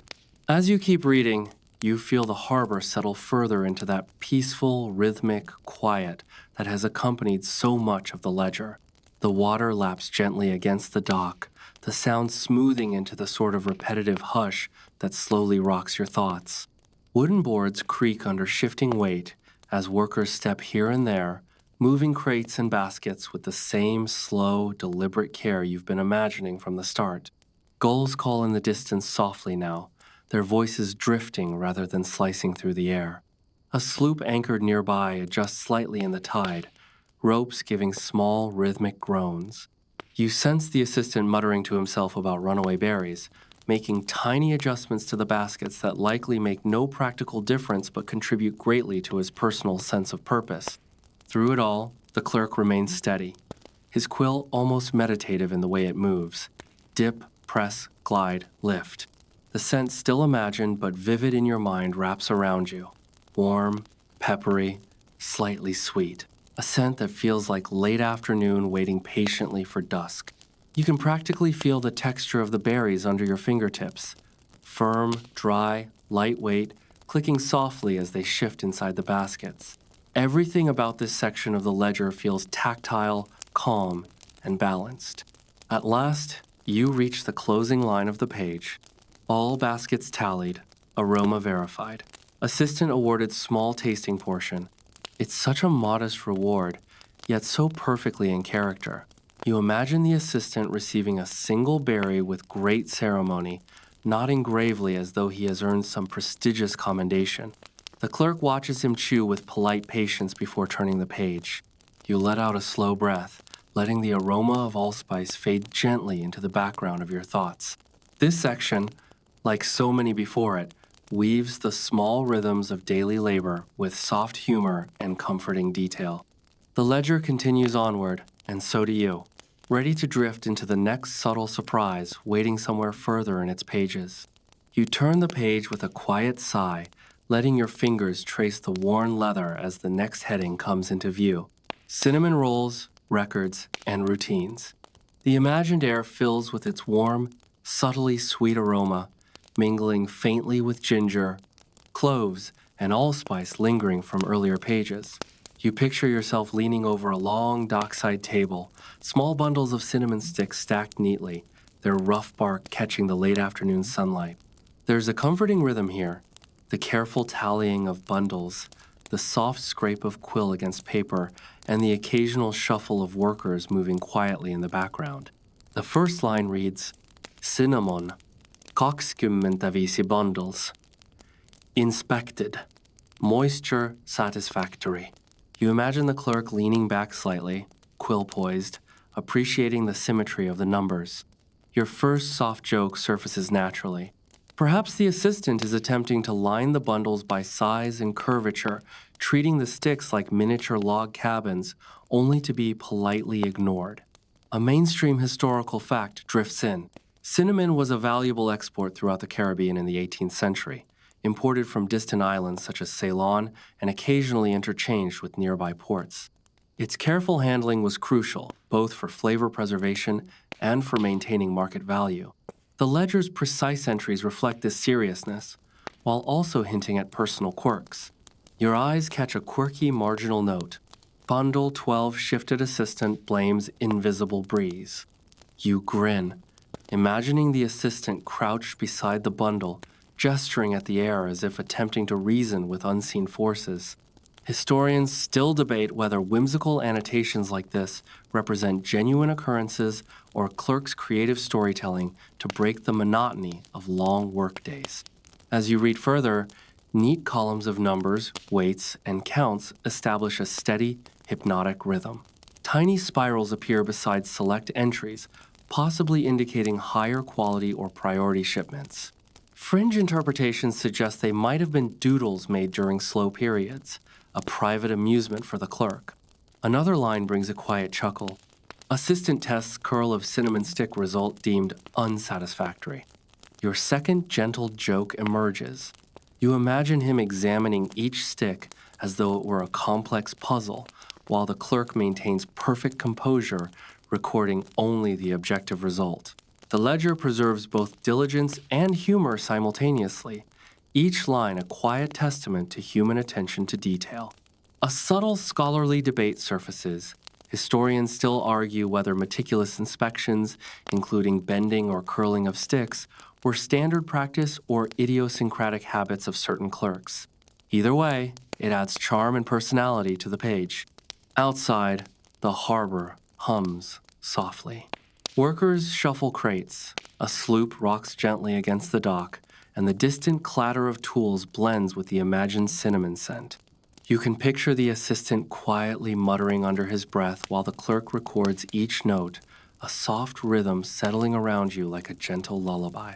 Finally, the page concludes. All cinnamon bundles verified. Moisture and curl confirmed. Assistant rewarded with small nibble. You lean back, letting the warmth of cinnamon and the ledger's subtle humor sink in. The combination of precise record-keeping, human quirks, and sensory richness leaves you gently anchored, ready to turn toward the next fragrant and quietly humorous chapter. You carefully flip to the next page, revealing the header, Ginger Knots, Crates, and Quiet Observations. The imagined scent of ginger rises softly, sharp yet comforting, mingling faintly with cinnamon and allspice lingering from the previous pages. You picture yourself standing on a sun-warmed dock, crates stacked neatly with knotted bundles of dried ginger. The rough, fibrous texture seems almost alive beneath your fingertips. The harbor is slow and rhythmic. Carts creak gently over wooden planks, distant seabirds call softly, and the faint lap of water against moored vessels blends seamlessly with the ledger's quiet narrative. The first line reads, Ginga, 2 bundles, inspected, knots secure. You imagine the clerk leaning forward, quill poised, tracing the knots with exaggerated care. The first soft joke arises naturally. Perhaps the assistant is pretending to compete with the knots, tying tiny mock bundles on the side to prove his dexterity, only to be gently chided. A mainstream historical fact flows into the narration. Ginger was a highly valued spice in the Caribbean trade during the 18th century, used both for flavor and medicinal purposes, particularly to aid digestion and settle seasick stomachs. Its careful handling was vital, as moisture or improper storage could degrade its pungency. You imagine the clerk's meticulous inspections, a ritual that balanced both economic necessity and subtle sensory enjoyment. A quirky marginal note draws your attention. Bundle sept flexed, unexpectedly assistant startled. You smile at this image, the assistant recoiling in mild surprise as the ginger bundle twists slightly, perhaps from the natural movement of the dockboards or a particularly tight knot. Historians still argue whether these whimsical margin notes were occasional exaggerations or genuinely documented events, but either possibility adds quiet charm to the record. As the page progresses, rows of numbers, weights, and bundle counts form a soothing rhythm, punctuated by spirals and small dots in the margins. Fringe accounts suggest these symbols may have indicated extra attention, high quality, or perhaps the clerk's playful whimsy. You picture him adding the markings while inhaling the subtle aroma of ginger, a small smile curling beneath his mustache. Another entry brings a gentle laugh. Assistant measures not tension results inconclusive. This second soft joke evokes the assistant crouched over a bundle, furrowing his brow in exaggerated concentration, while the clerk calmly documents the objective data. The ledger records both diligence and humor simultaneously, a delicate interplay that lends warmth to the otherwise methodical page. A scholarly debate whispers in your imagination. Historians still argue whether knot inspections were a widespread practice or simply one clerk's idiosyncrasy. Either interpretation enriches the story, adding layers of human detail to the ledger's orderly columns. Outside, the imagined harbor continues its lullaby. Gentle breezes shift the sails of nearby sloops, the wooden planks creak in a harmonious rhythm, and distant parrots squawk intermittently, punctuating the scene with life. The assistant mutters quietly, the clerk records patiently, and the scent of ginger wraps around the sensory tableau, a subtle anchor for your attention. The page concludes softly. All ginger bundles verified, knots secure. Assistant receives brief commendation. You exhale, letting the warmth, subtle humor, and rhythmic tallying settle around you. The ginger section, with its blend of sensory richness, careful accounting, and small quirks, leaves you ready to turn the ledger page toward the next aromatic chapter, where nutmegs and minor spices continue their gentle stories. You turn the page gently, the soft scrape of the leather binding easing you into the next entry. Cardamom pods, precautions, and peculiarities. The imagined scent of cardamom rises, warm and slightly citrusy, a subtle counterpoint to the heavier aromas of cinnamon and ginger. You picture yourself leaning over small trays of dark, oblong pods, the sun catching the ridges on each one. There's a sense of quiet ritual here, the clerk inspecting, the assistant hovering with curiosity, the distant harbor humming along with the measured rhythm of commerce. The first line reads, cardamom, 16 bundles, checked for moisture, pods intact. You imagine the clerk squinting, quill poised, inspecting each pod like a jeweler examining tiny emeralds. The first gentle joke naturally emerges. The assistant tries to balance a few pods on his fingertip, claiming a precision test, only to be politely reminded that the official record requires more serious attention. A mainstream historical fact finds its place seamlessly. Cardamom, imported from the East Indies and occasionally from nearby Caribbean cultivations, was prized not only for culinary uses, but also for medicinal properties, particularly as a digestive aid and breath freshener. Its delicate nature demanded careful inspection, as excessive humidity or handling could compromise the pod's aromatic oils. You imagine the clerk gently rolling each pod between his fingers to assess quality, a quiet, sensory exercise embedded in duty. Your eyes catch a quirky marginal note. Bundle 10 émit une expectée fragrance assistant d'éclairs mysticales. You grin softly, picturing the assistant leaning in as if communing with the spice, while the clerk records the observation with mild exasperation yet underlying amusement. Historians still debate whether such whimsical entries were commonplace or limited to particularly imaginative clerks, but the detail adds life to the ledger. The entries continue, numbers and annotations forming a comforting rhythm, weights, bundle counts, subtle notes on pod color and flexibility. Tiny spirals appear sporadically, reminiscent of previous spice pages.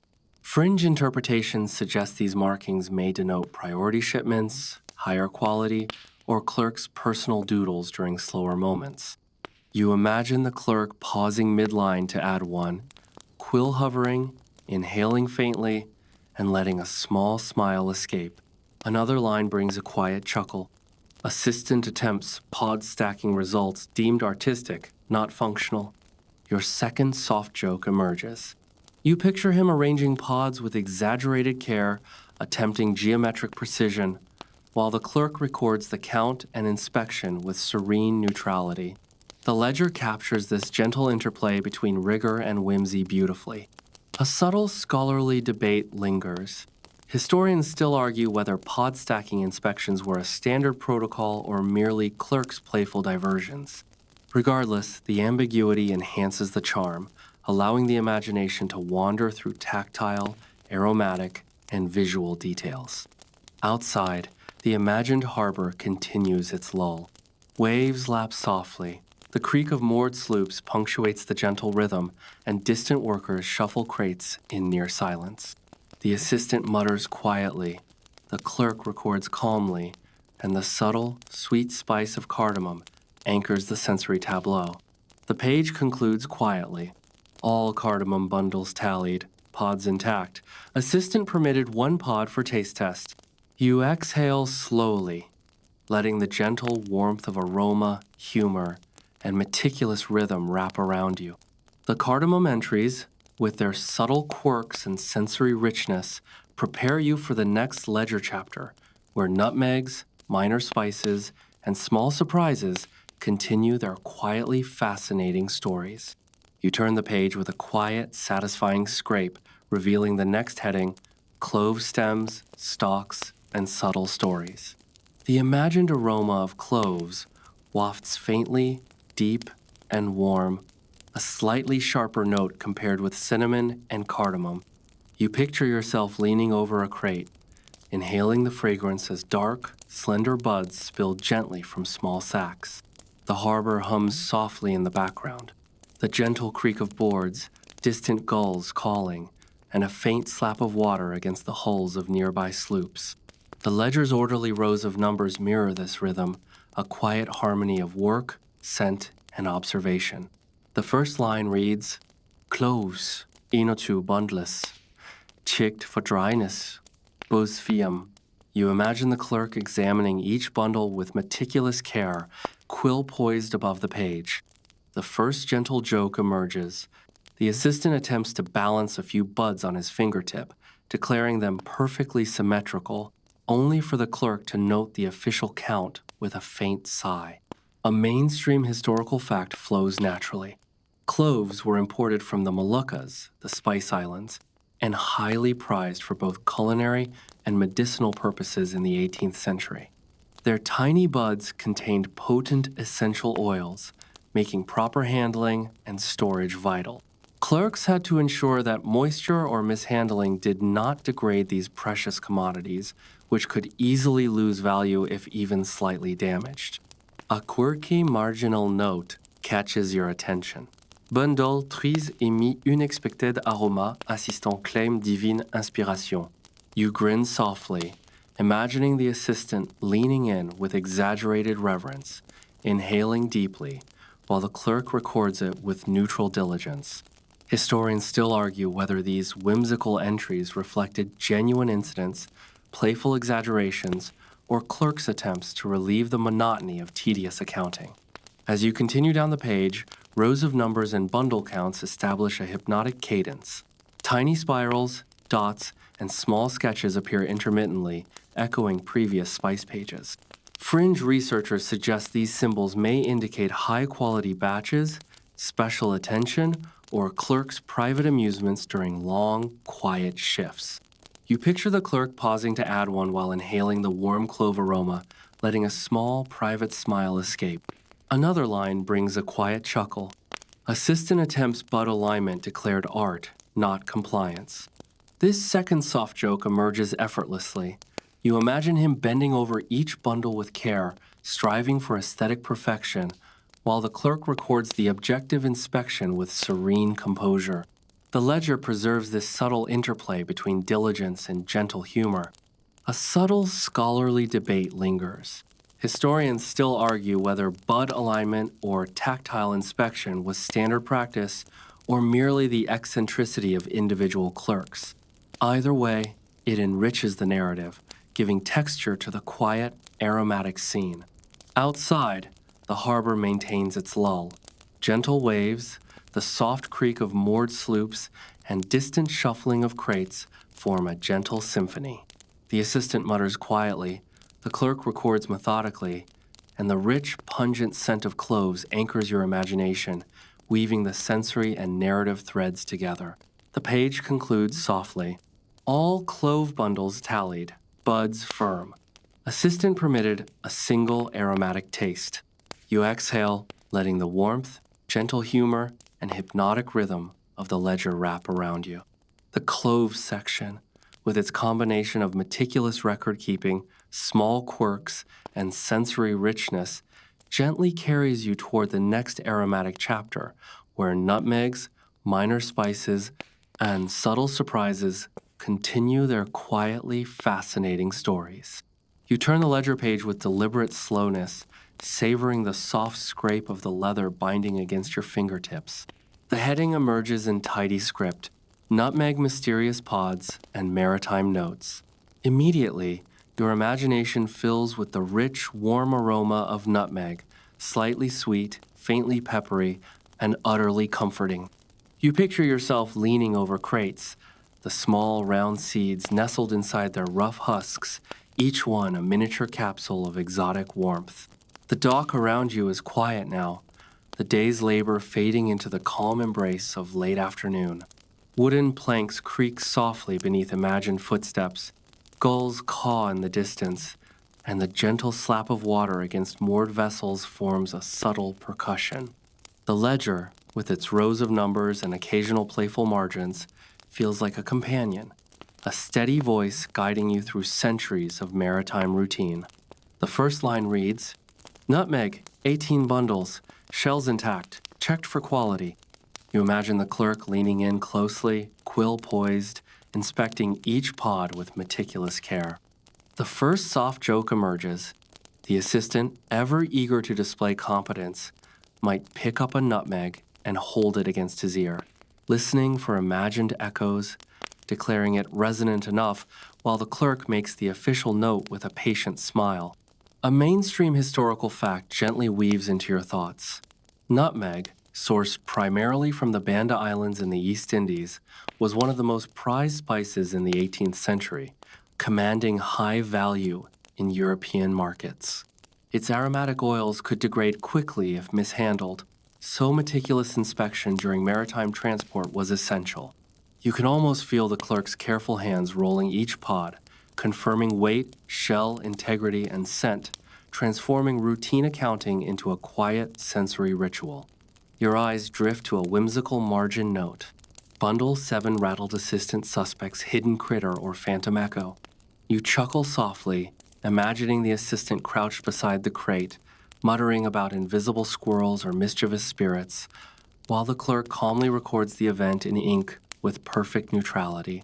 Historians still argue whether these marginal annotations were practical reports of real incidents or simply clerks' imaginative diversions, but either way, they enliven the otherwise methodical page.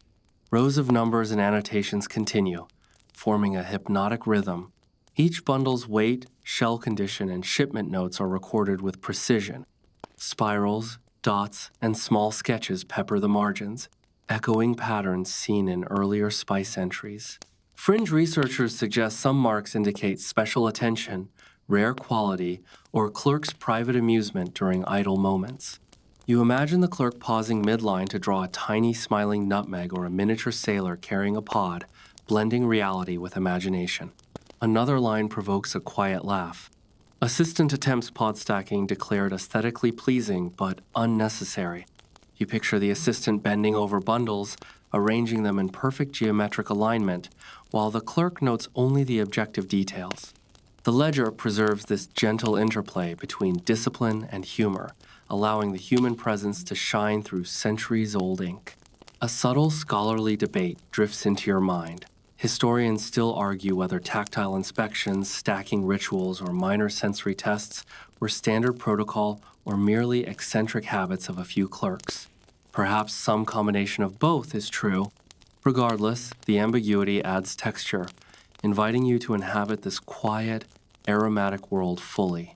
Outside, the imagined harbor is almost dreamlike.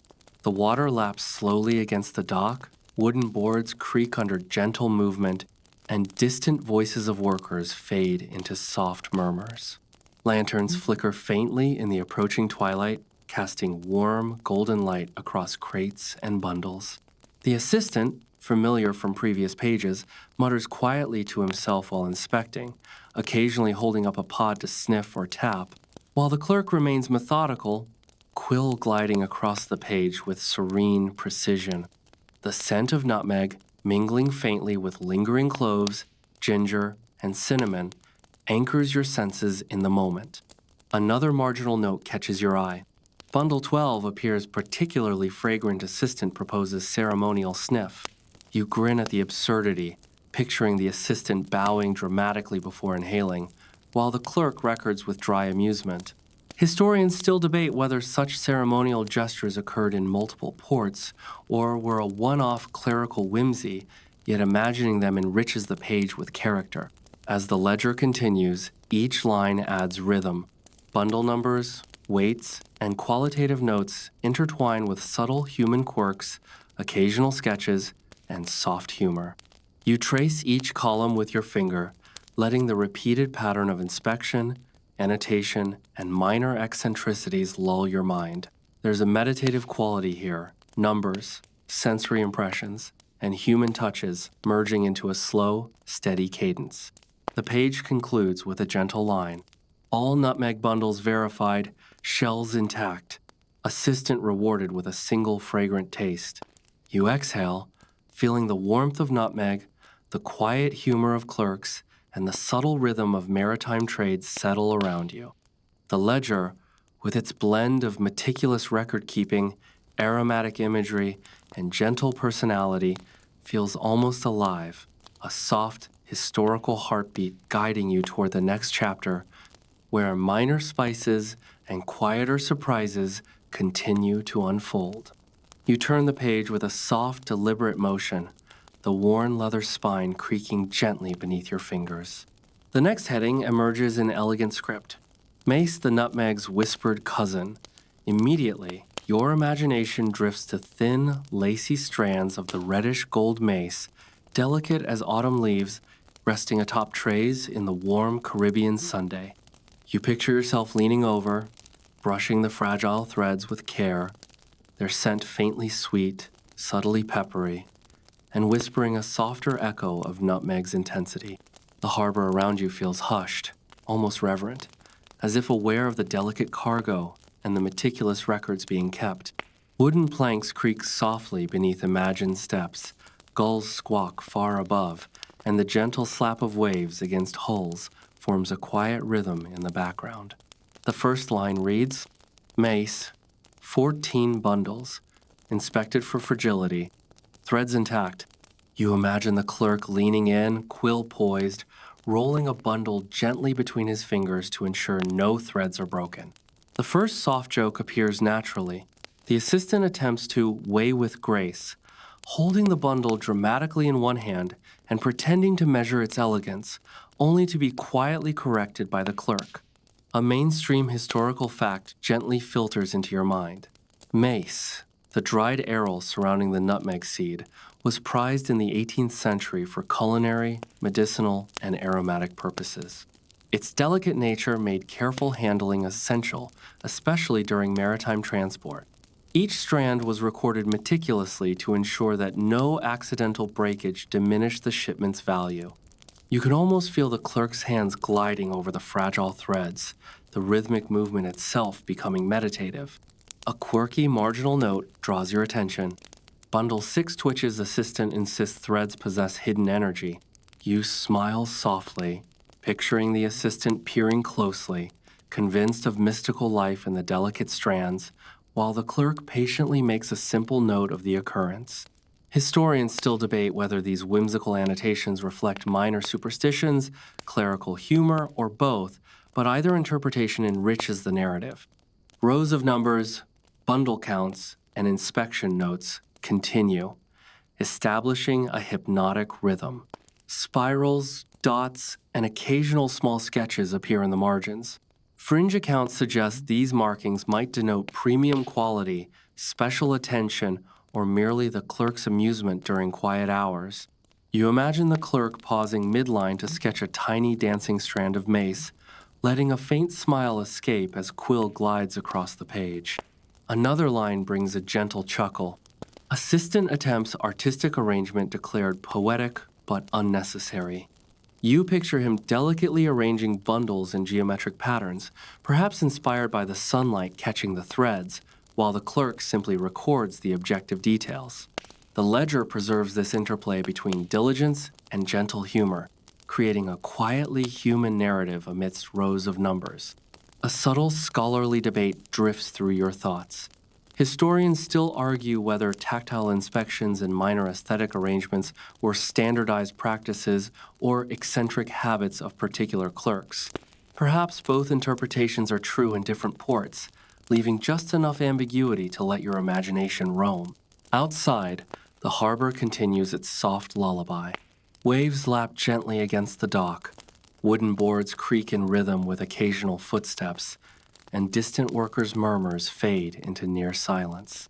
Lanterns begin flickering across the moored ships, casting golden light over the fragile bundles.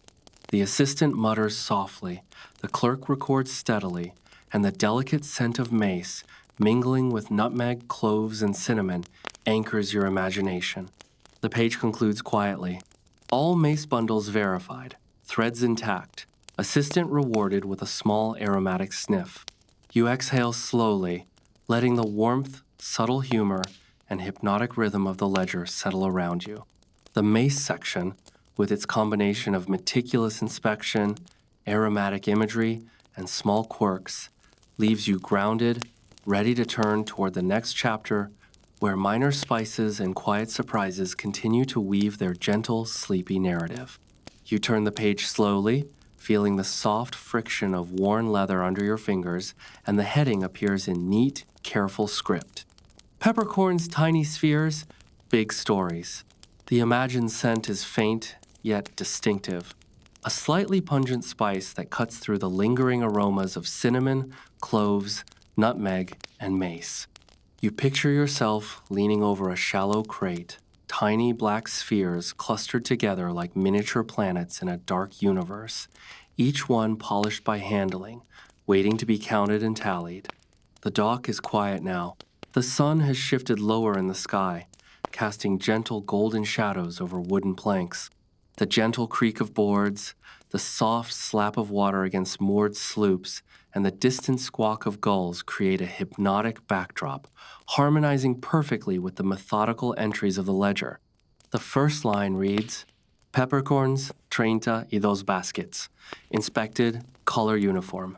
You imagine the clerk leaning over each basket, quill poised, carefully sifting through the tiny spheres with a practiced hand. The first soft joke surfaces naturally. Perhaps the assistant, ever theatrical, pretends each peppercorn is a tiny cannonball and rolls them across the table, only to be gently admonished. A mainstream historical fact drifts effortlessly into your mind. Black pepper, imported from India and occasionally cultivated in nearby colonies, was one of the most sought-after spices in the 18th century.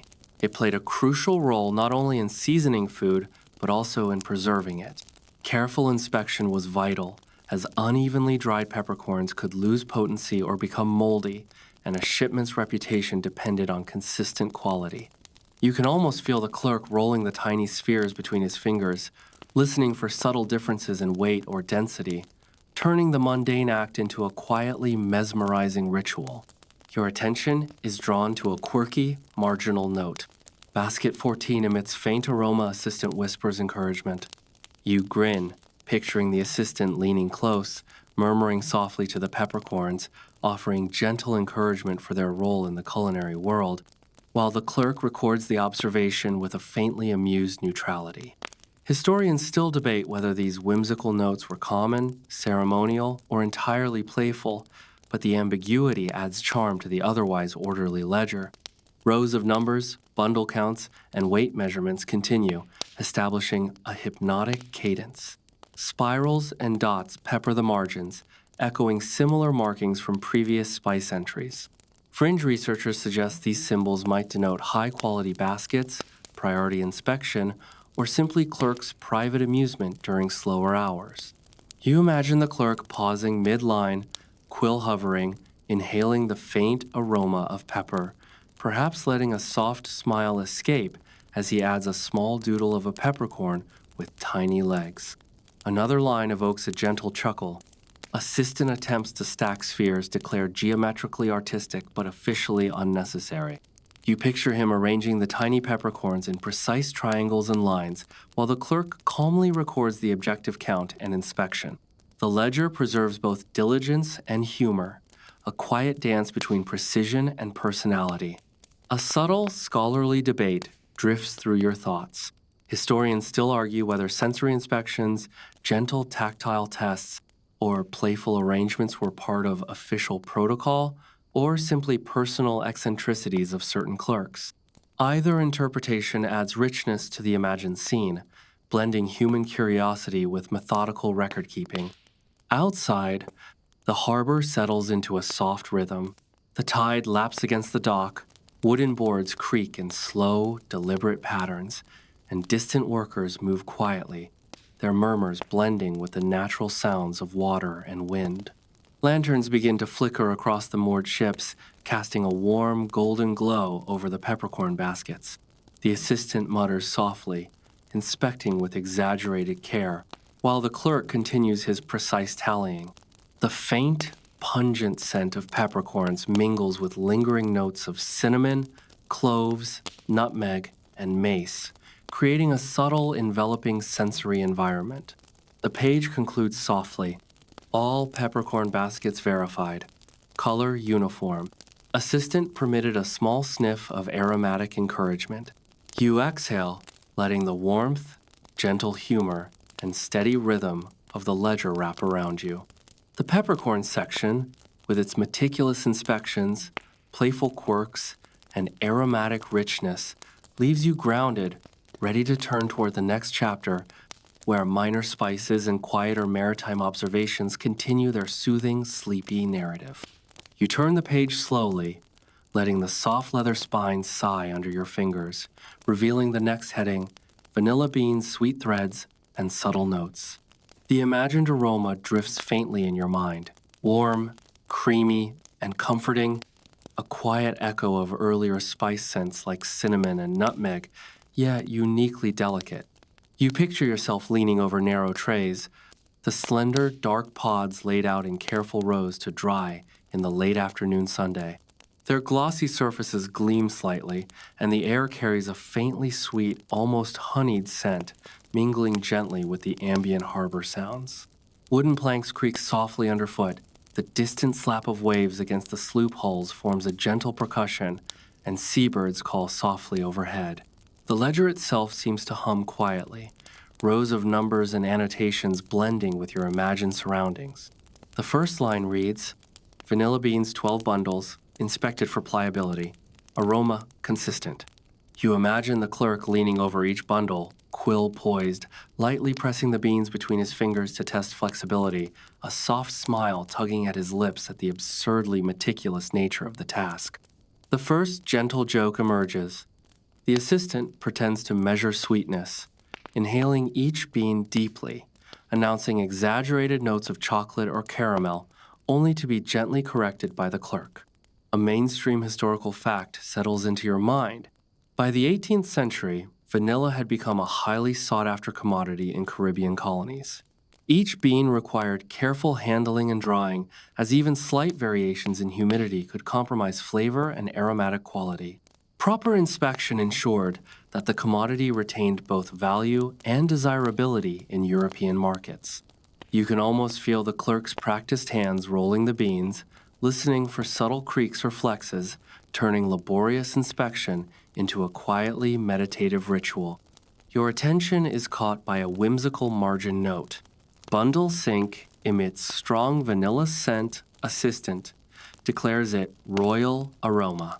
You grin, picturing the assistant bowing slightly before inhaling, murmuring praise to the fragrant beans, while the clerk dutifully records the observation.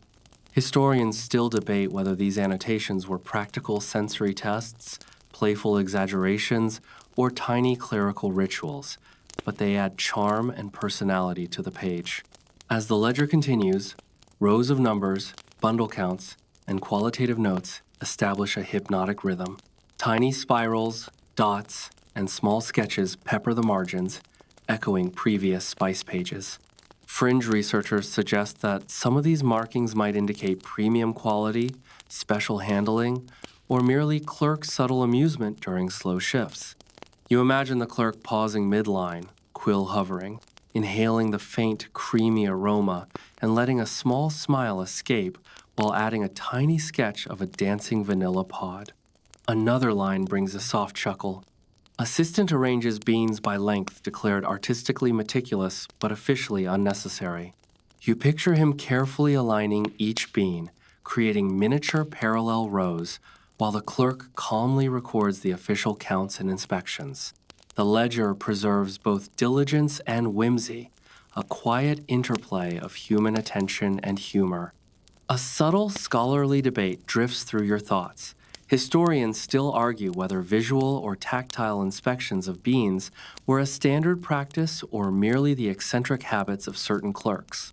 The uncertainty allows your imagination to linger on the sensory richness and quiet human quirks recorded in ink. Outside, the harbor is calm. Gentle waves lap against wooden pilings, distant gulls call intermittently, and lanterns flicker along moored ships as twilight approaches.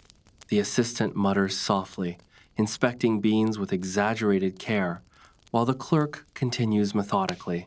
The aroma of vanilla, mingling with the lingering sense of cinnamon, nutmeg, cloves, and mace, envelops the imagined space, grounding you in a quiet, almost hypnotic rhythm. The page concludes quietly. All vanilla bundles tallied, pliability confirmed. Assistant rewarded with a small aromatic taste. You exhale, letting the warm, sweet scent, gentle humor, and steady rhythm of the ledger settle around you. The vanilla section, with its combination of meticulous inspection, aromatic imagery, and subtle quirks, leaves you grounded, ready to move toward the next chapter, where minor spices, small surprises, and gentle maritime observations continue to unfold. You turn the ledger page slowly, feeling the familiar friction of worn leather beneath your fingers, and the next heading appears in careful script. Cloves and cinnamon blends gentle experiments. The imagined scent immediately shifts, blending the warm, spicy aroma of cinnamon with the deeper, pungent notes of cloves. You picture yourself leaning over shallow crates where small experimental bundles of blended spices are laid out, each bundle tied carefully with twine. The sunlight casts a mellow glow across the dock, illuminating the rich textures of bark and buds. The harbor seems almost reverent in your imagination. Wooden boards creaking softly, gentle laps of water against sloop hulls, and the occasional distant call of a gull punctuate the calm rhythm of observation. The first line reads, Blend A, 10 bundles, verified, aroma balanced. You imagine the clerk carefully sniffing each bundle, quill poised to record precise observations. The first gentle joke surfaces naturally. The assistant theatrically inhales a bundle, declaring the blend to sing harmoniously, while the clerk simply nods and writes the objective tally. A mainstream historical fact enters effortlessly. Blending spices was not uncommon in the 18th century, particularly in Caribbean ports, where merchants experimented with ratios to satisfy European tastes. Such small experiments could determine which blends fetched higher prices, and meticulous records ensured consistency.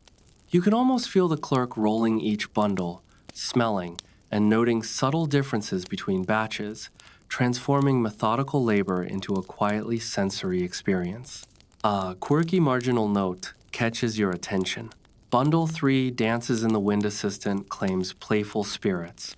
You smile, imagining the assistant crouching slightly, observing twigs of cinnamon and clove buds shifting gently with a breeze, whispering playful commentary, while the clerk calmly makes a neutral record.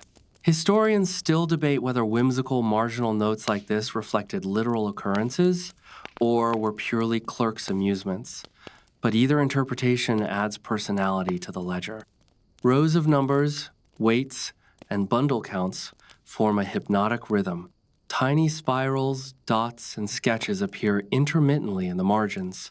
Fringe accounts suggest these symbols might indicate premium quality, special attention, or simply clerks' private diversions during quiet moments. You imagine the clerk pausing midline, quill hovering, inhaling faintly, and letting a tiny smile escape while adding a miniature doodle of dancing spices. Another line evokes a quiet chuckle. Assistant attempts blend presentation declared aesthetic success, functionally irrelevant. You picture him arranging bundles in neat patterns as if staging a miniature spice festival, while the clerk records the objective inspection with serene composure. The ledger captures both diligence and subtle humor, a delicate balance between precision and human personality. A subtle scholarly debate drifts through your imagination. Historians still argue whether blending inspections and tactile arrangement were standard practice or idiosyncratic behaviors of certain clerks. Perhaps both were true in different ports, adding layers of human texture to the otherwise orderly pages. Outside, the harbor continues its quiet rhythm. Waves lap softly against the dock, wooden planks creak in gentle patterns, and distant workers move quietly, their murmurs blending with the natural sounds of water and wind. Lanterns flicker as dusk falls, casting warm, soft light over crates and experimental bundles. The assistant mutters softly, sniffing and arranging with exaggerated care, while the clerk records steadily. The mingling aromas of cloves, cinnamon, nutmeg, and mace anchor your senses, creating a sensory tapestry that blends perfectly with the ledger's gentle, rhythmic cadence. The page concludes quietly. All blended bundles verified, aroma balanced, assistant rewarded with a small sample taste. You exhale slowly, letting the warmth, subtle humor, and rhythmic order of the ledger wrap around you. The blended spices section, with its careful inspections, aromatic richness, and gentle quirks, leaves you grounded, ready to turn toward the next chapter where minor spices and soft maritime observations continue their slow, soothing narrative. You turn the page slowly, the soft scrape of the ledger's leather spine grounding you further in the quiet rhythm of the dockside scene. The heading appears in neat script: Exotic Seeds, Cardamom, Coriander, and Gentle Curiosities. The imagined scent shifts subtly, faintly herbal, and slightly sweet, a delicate counterpoint to the heavier aromas of cinnamon, cloves, nutmeg, and mace. You picture yourself leaning over shallow crates, rows of small seeds, round, oval, and oddly textured, arranged in neat piles. The sunlight filters across the wood, catching the fine ridges and speckles of each tiny seed. The harbor is calm, waves lapping gently against the dock, distant gulls calling lazily, and the soft creak of wooden boards punctuating the rhythmic turn of pages. The first line reads, Cardamom seeds, 15 bundles, coriander, 20 bundles, verified. You imagine the clerk leaning in, quill poised, inspecting each crate carefully, running fingers across the smooth or ridged surfaces. The first gentle joke appears naturally. The assistant pretends to measure seed personality, holding each one in his palm and murmuring encouraging words, while the clerk records only the objective observations. A mainstream historical fact settles in. Exotic seeds were important commodities in Caribbean spice trade, often used in culinary, medicinal, and perfumery contexts. Their small size belied significant economic value, and careful handling was required to preserve their aromatic oils and viability. You can almost feel the clerk delicately sifting through seeds, inhaling faint fragrances, and making detailed notes, a process both meticulous and quietly sensory. A quirky marginal note catches your eye. Bundle 8 hops, slightly assistant suspects, tiny seed rebellion. You grin softly, picturing the assistant crouched near the crate, observing the tiny movements of seeds as if they were sentient, while the clerk calmly makes a neutral annotation. Historians still debate whether these whimsical entries represented literal events or clerks' playful imaginations, but either way, they bring warmth and personality to the ledger. Rows of numbers, bundle counts, and inspection notes continue, creating a hypnotic rhythm. Spirals, dots, and small sketches appear in the margins, echoing previous spice entries.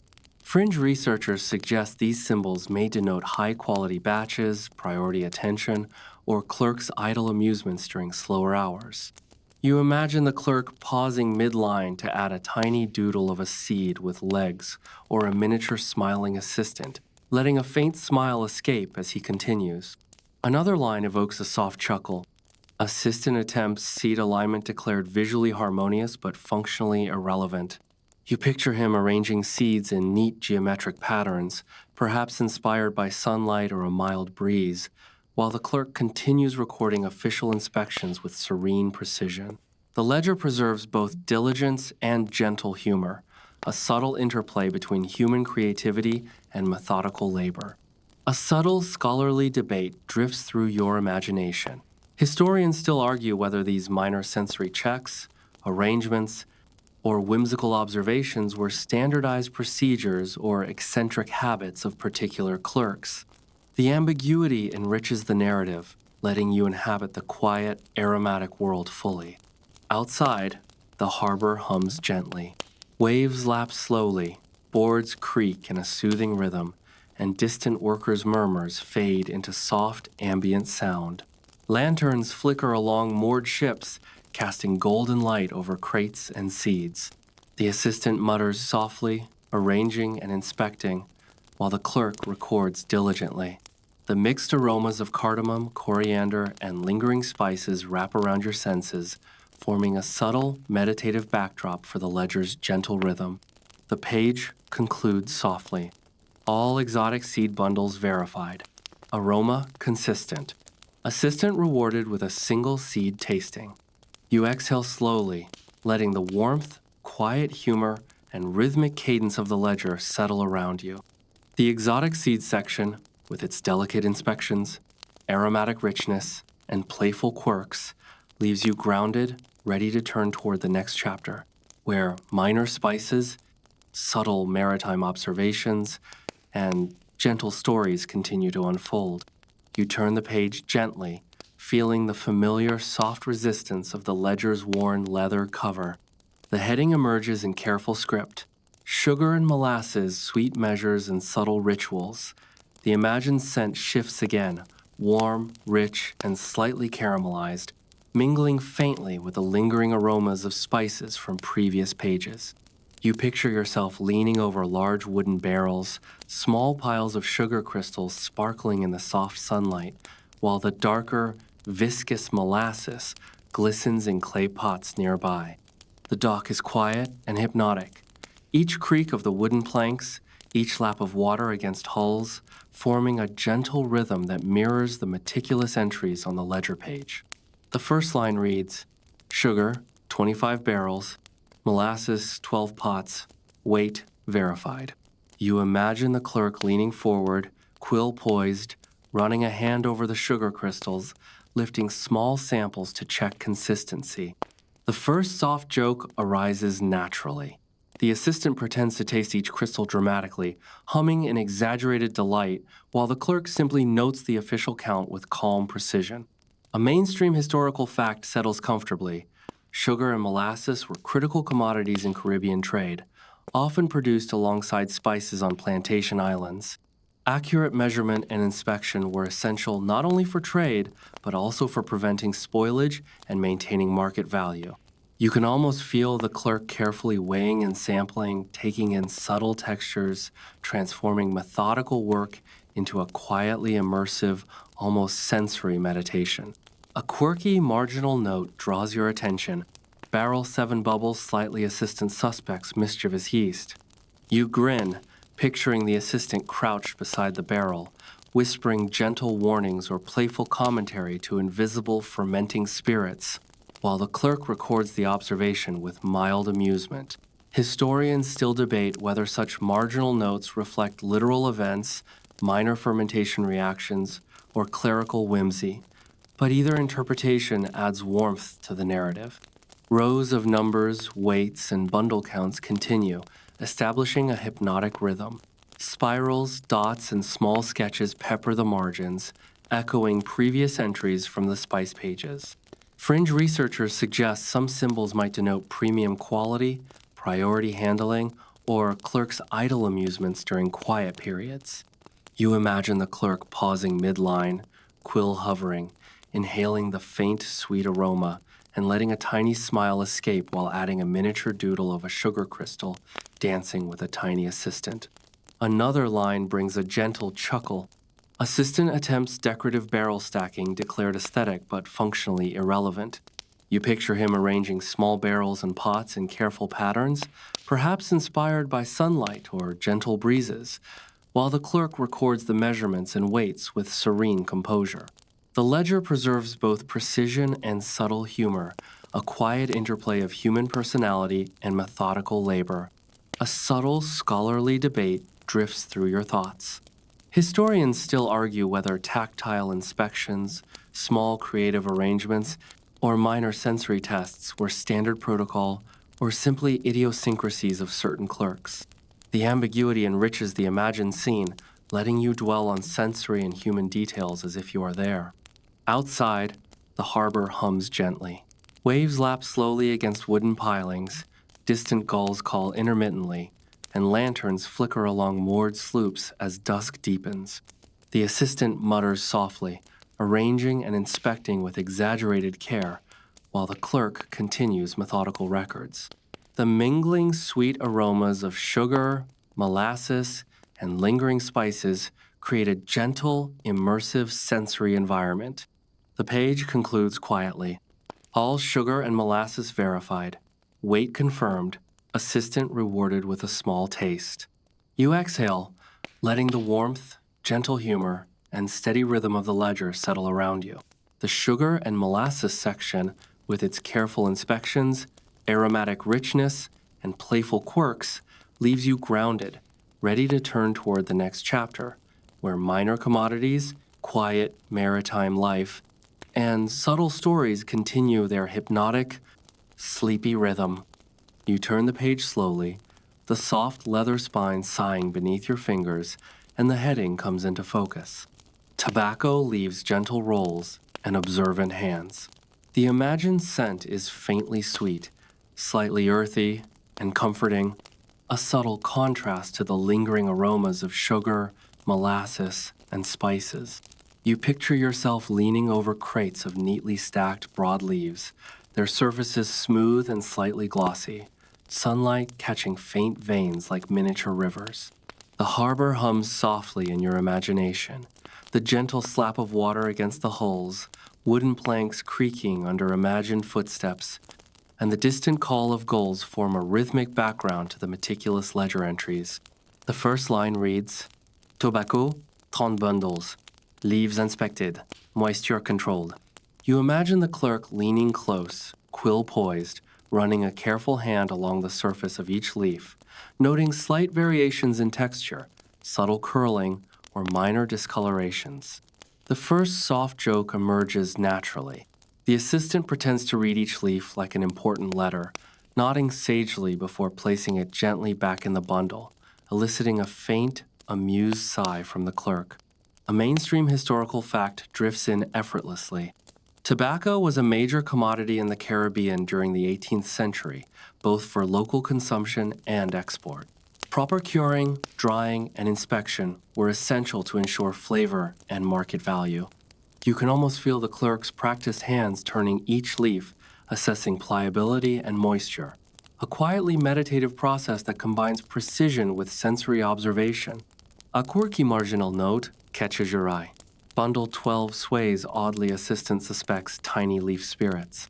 You grin, picturing the assistant crouched beside the crate, murmuring gentle encouragement or playful warnings to invisible spirits, while the clerk records the observation with calm neutrality. Historians still debate whether such whimsical annotations were standard practice, minor clerical humor, or imaginative embellishments, but either interpretation adds warmth and personality to the ledger. Rows of numbers, bundle counts, and inspection notes continue, establishing a soothing, hypnotic rhythm. Spirals, dots, and small sketches appear intermittently in the margins, echoing patterns from previous entries. Fringe researchers suggest some of these markings denote high-quality batches, priority attention, or clerks' idle amusement during quiet hours. You imagine the clerk pausing mid-line to add a tiny sketch of a leaf waving like a flag, letting a faint smile escape as the quill glides. Another line evokes a gentle chuckle. Assistant attempts bundle alignment declared visually pleasing, functionally unnecessary. You picture him arranging bundles in neat rows, taking care to create a harmonious display, while the clerk records the official inspection with serene composure. The ledger preserves both diligence and gentle humor, a subtle interplay between methodical record-keeping and human whimsy. A subtle scholarly debate drifts through your thoughts. Historians still argue whether tactile inspections, aesthetic arrangements, or minor sensory tests were standard practice or idiosyncratic habits of clerks. Either interpretation adds richness to the imagined scene, allowing you to dwell fully in the sensory and human details of the ledger. Outside, the harbor continues its soft lull. Gentle waves lap against the dock, wooden boards creak rhythmically, and distant workers move quietly, their murmurs blending with the ambient sounds of water and wind. Lanterns flicker along moored sloops, casting a golden glow over crates and tobacco bundles. The assistant mutters softly, inspecting and arranging with exaggerated care, while the clerk continues methodically. The scent of tobacco, mingling with lingering sugar, molasses, and spices, wraps gently around your imagination. The page concludes quietly. All tobacco bundles verified, leaves intact. Assistant rewarded with a gentle sniff. You exhale slowly, letting the warmth, subtle humor, and hypnotic rhythm of the ledger settle around you. The tobacco section, with its meticulous inspections, aromatic richness, and playful quirks, leaves you grounded, ready to turn toward the final chapter, where minor commodities, quiet maritime observations, and gentle surprises complete this slowly unfolding story. You turn the ledger page slowly, feeling the familiar soft resistance of the worn leather spine beneath your fingers. The heading comes into view: Miscellaneous Commodities, Quiet Discoveries, and Gentle Surprises. The imagined aroma is a subtle blend now, faint traces of spices, sugar, molasses, and tobacco mingling softly in the air. You picture yourself leaning over crates, small sacks, and bundles of curious items: dried herbs, minor roots, tiny fruits, and other overlooked commodities. Sunlight glints off wooden barrels and woven baskets, casting warm, golden patterns across the dock. The harbor around you hums quietly, gentle laps of water against the hulls, creaking wooden planks, and distant seabird calls create a rhythmic, soothing backdrop to the meticulous ledger entries. The first line reads, Herbs, roots, and sundries inspected. Quantities confirmed. You imagine the clerk leaning close, quill poised, delicately lifting each bundle, sniffing lightly, and noting subtle textures or inconsistencies. The first gentle joke emerges naturally. The assistant pretends to consult the roots for guidance on shipment quality, whispering conspiratorial advice, while the clerk records the details with calm neutrality. A mainstream historical fact flows seamlessly into your mind. Miscellaneous commodities often accompanied primary spice shipments in Caribbean trade during the 18th century. They included items like dried herbs for culinary or medicinal use, minor roots for local remedies, and other small curiosities.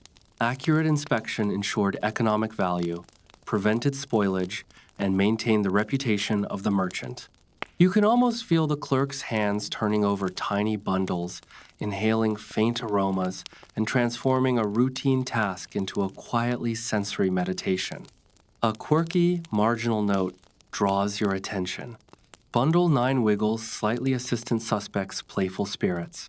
You grin softly, imagining the assistant crouched beside a small sack of dried herbs, murmuring encouragement or gentle warnings to invisible mischief makers, while the clerk records the observation with serene composure.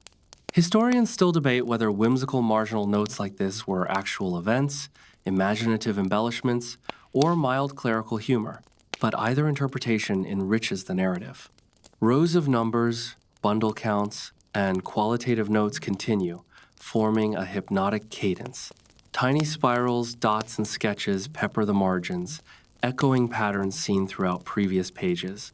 Fringe researchers suggest these markings might indicate premium quality, special attention, or simply clerk's private amusement during slow hours.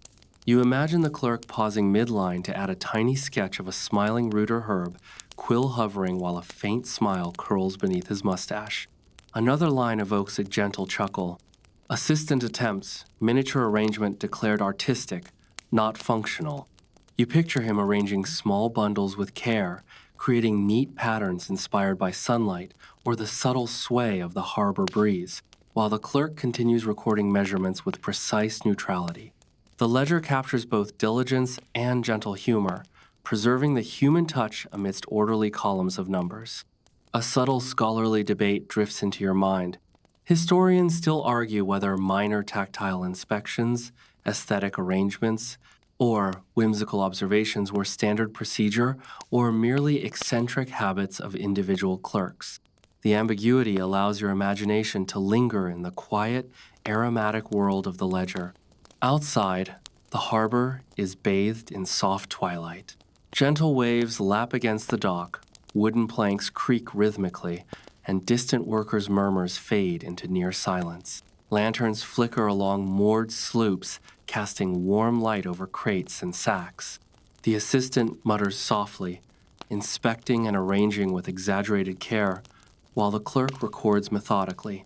The faint, layered aromas of herbs, roots, spices, sugar, molasses, and tobacco blend into a comforting sensory backdrop, grounding you in the calm rhythm of historical labor. The page concludes softly.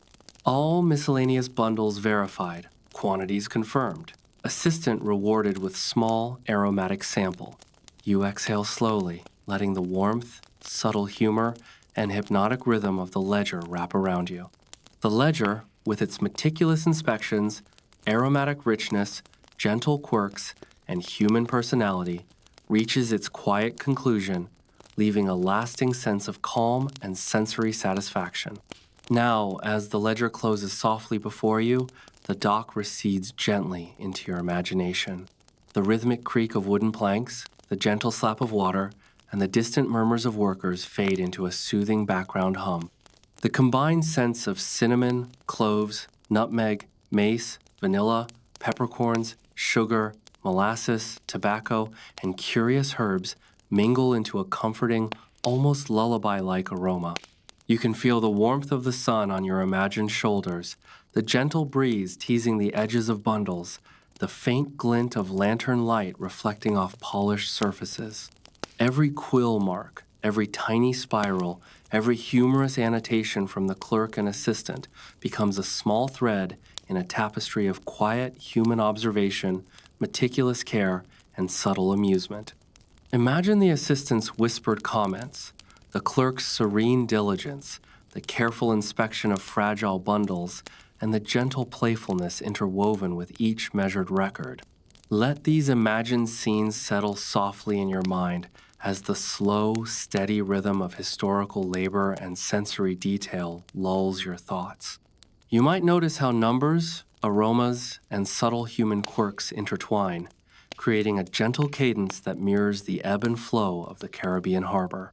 Allow the warmth of the spices, the subtle sweetness of sugar and molasses, and the faint, earthy tones of tobacco and herbs to envelop you.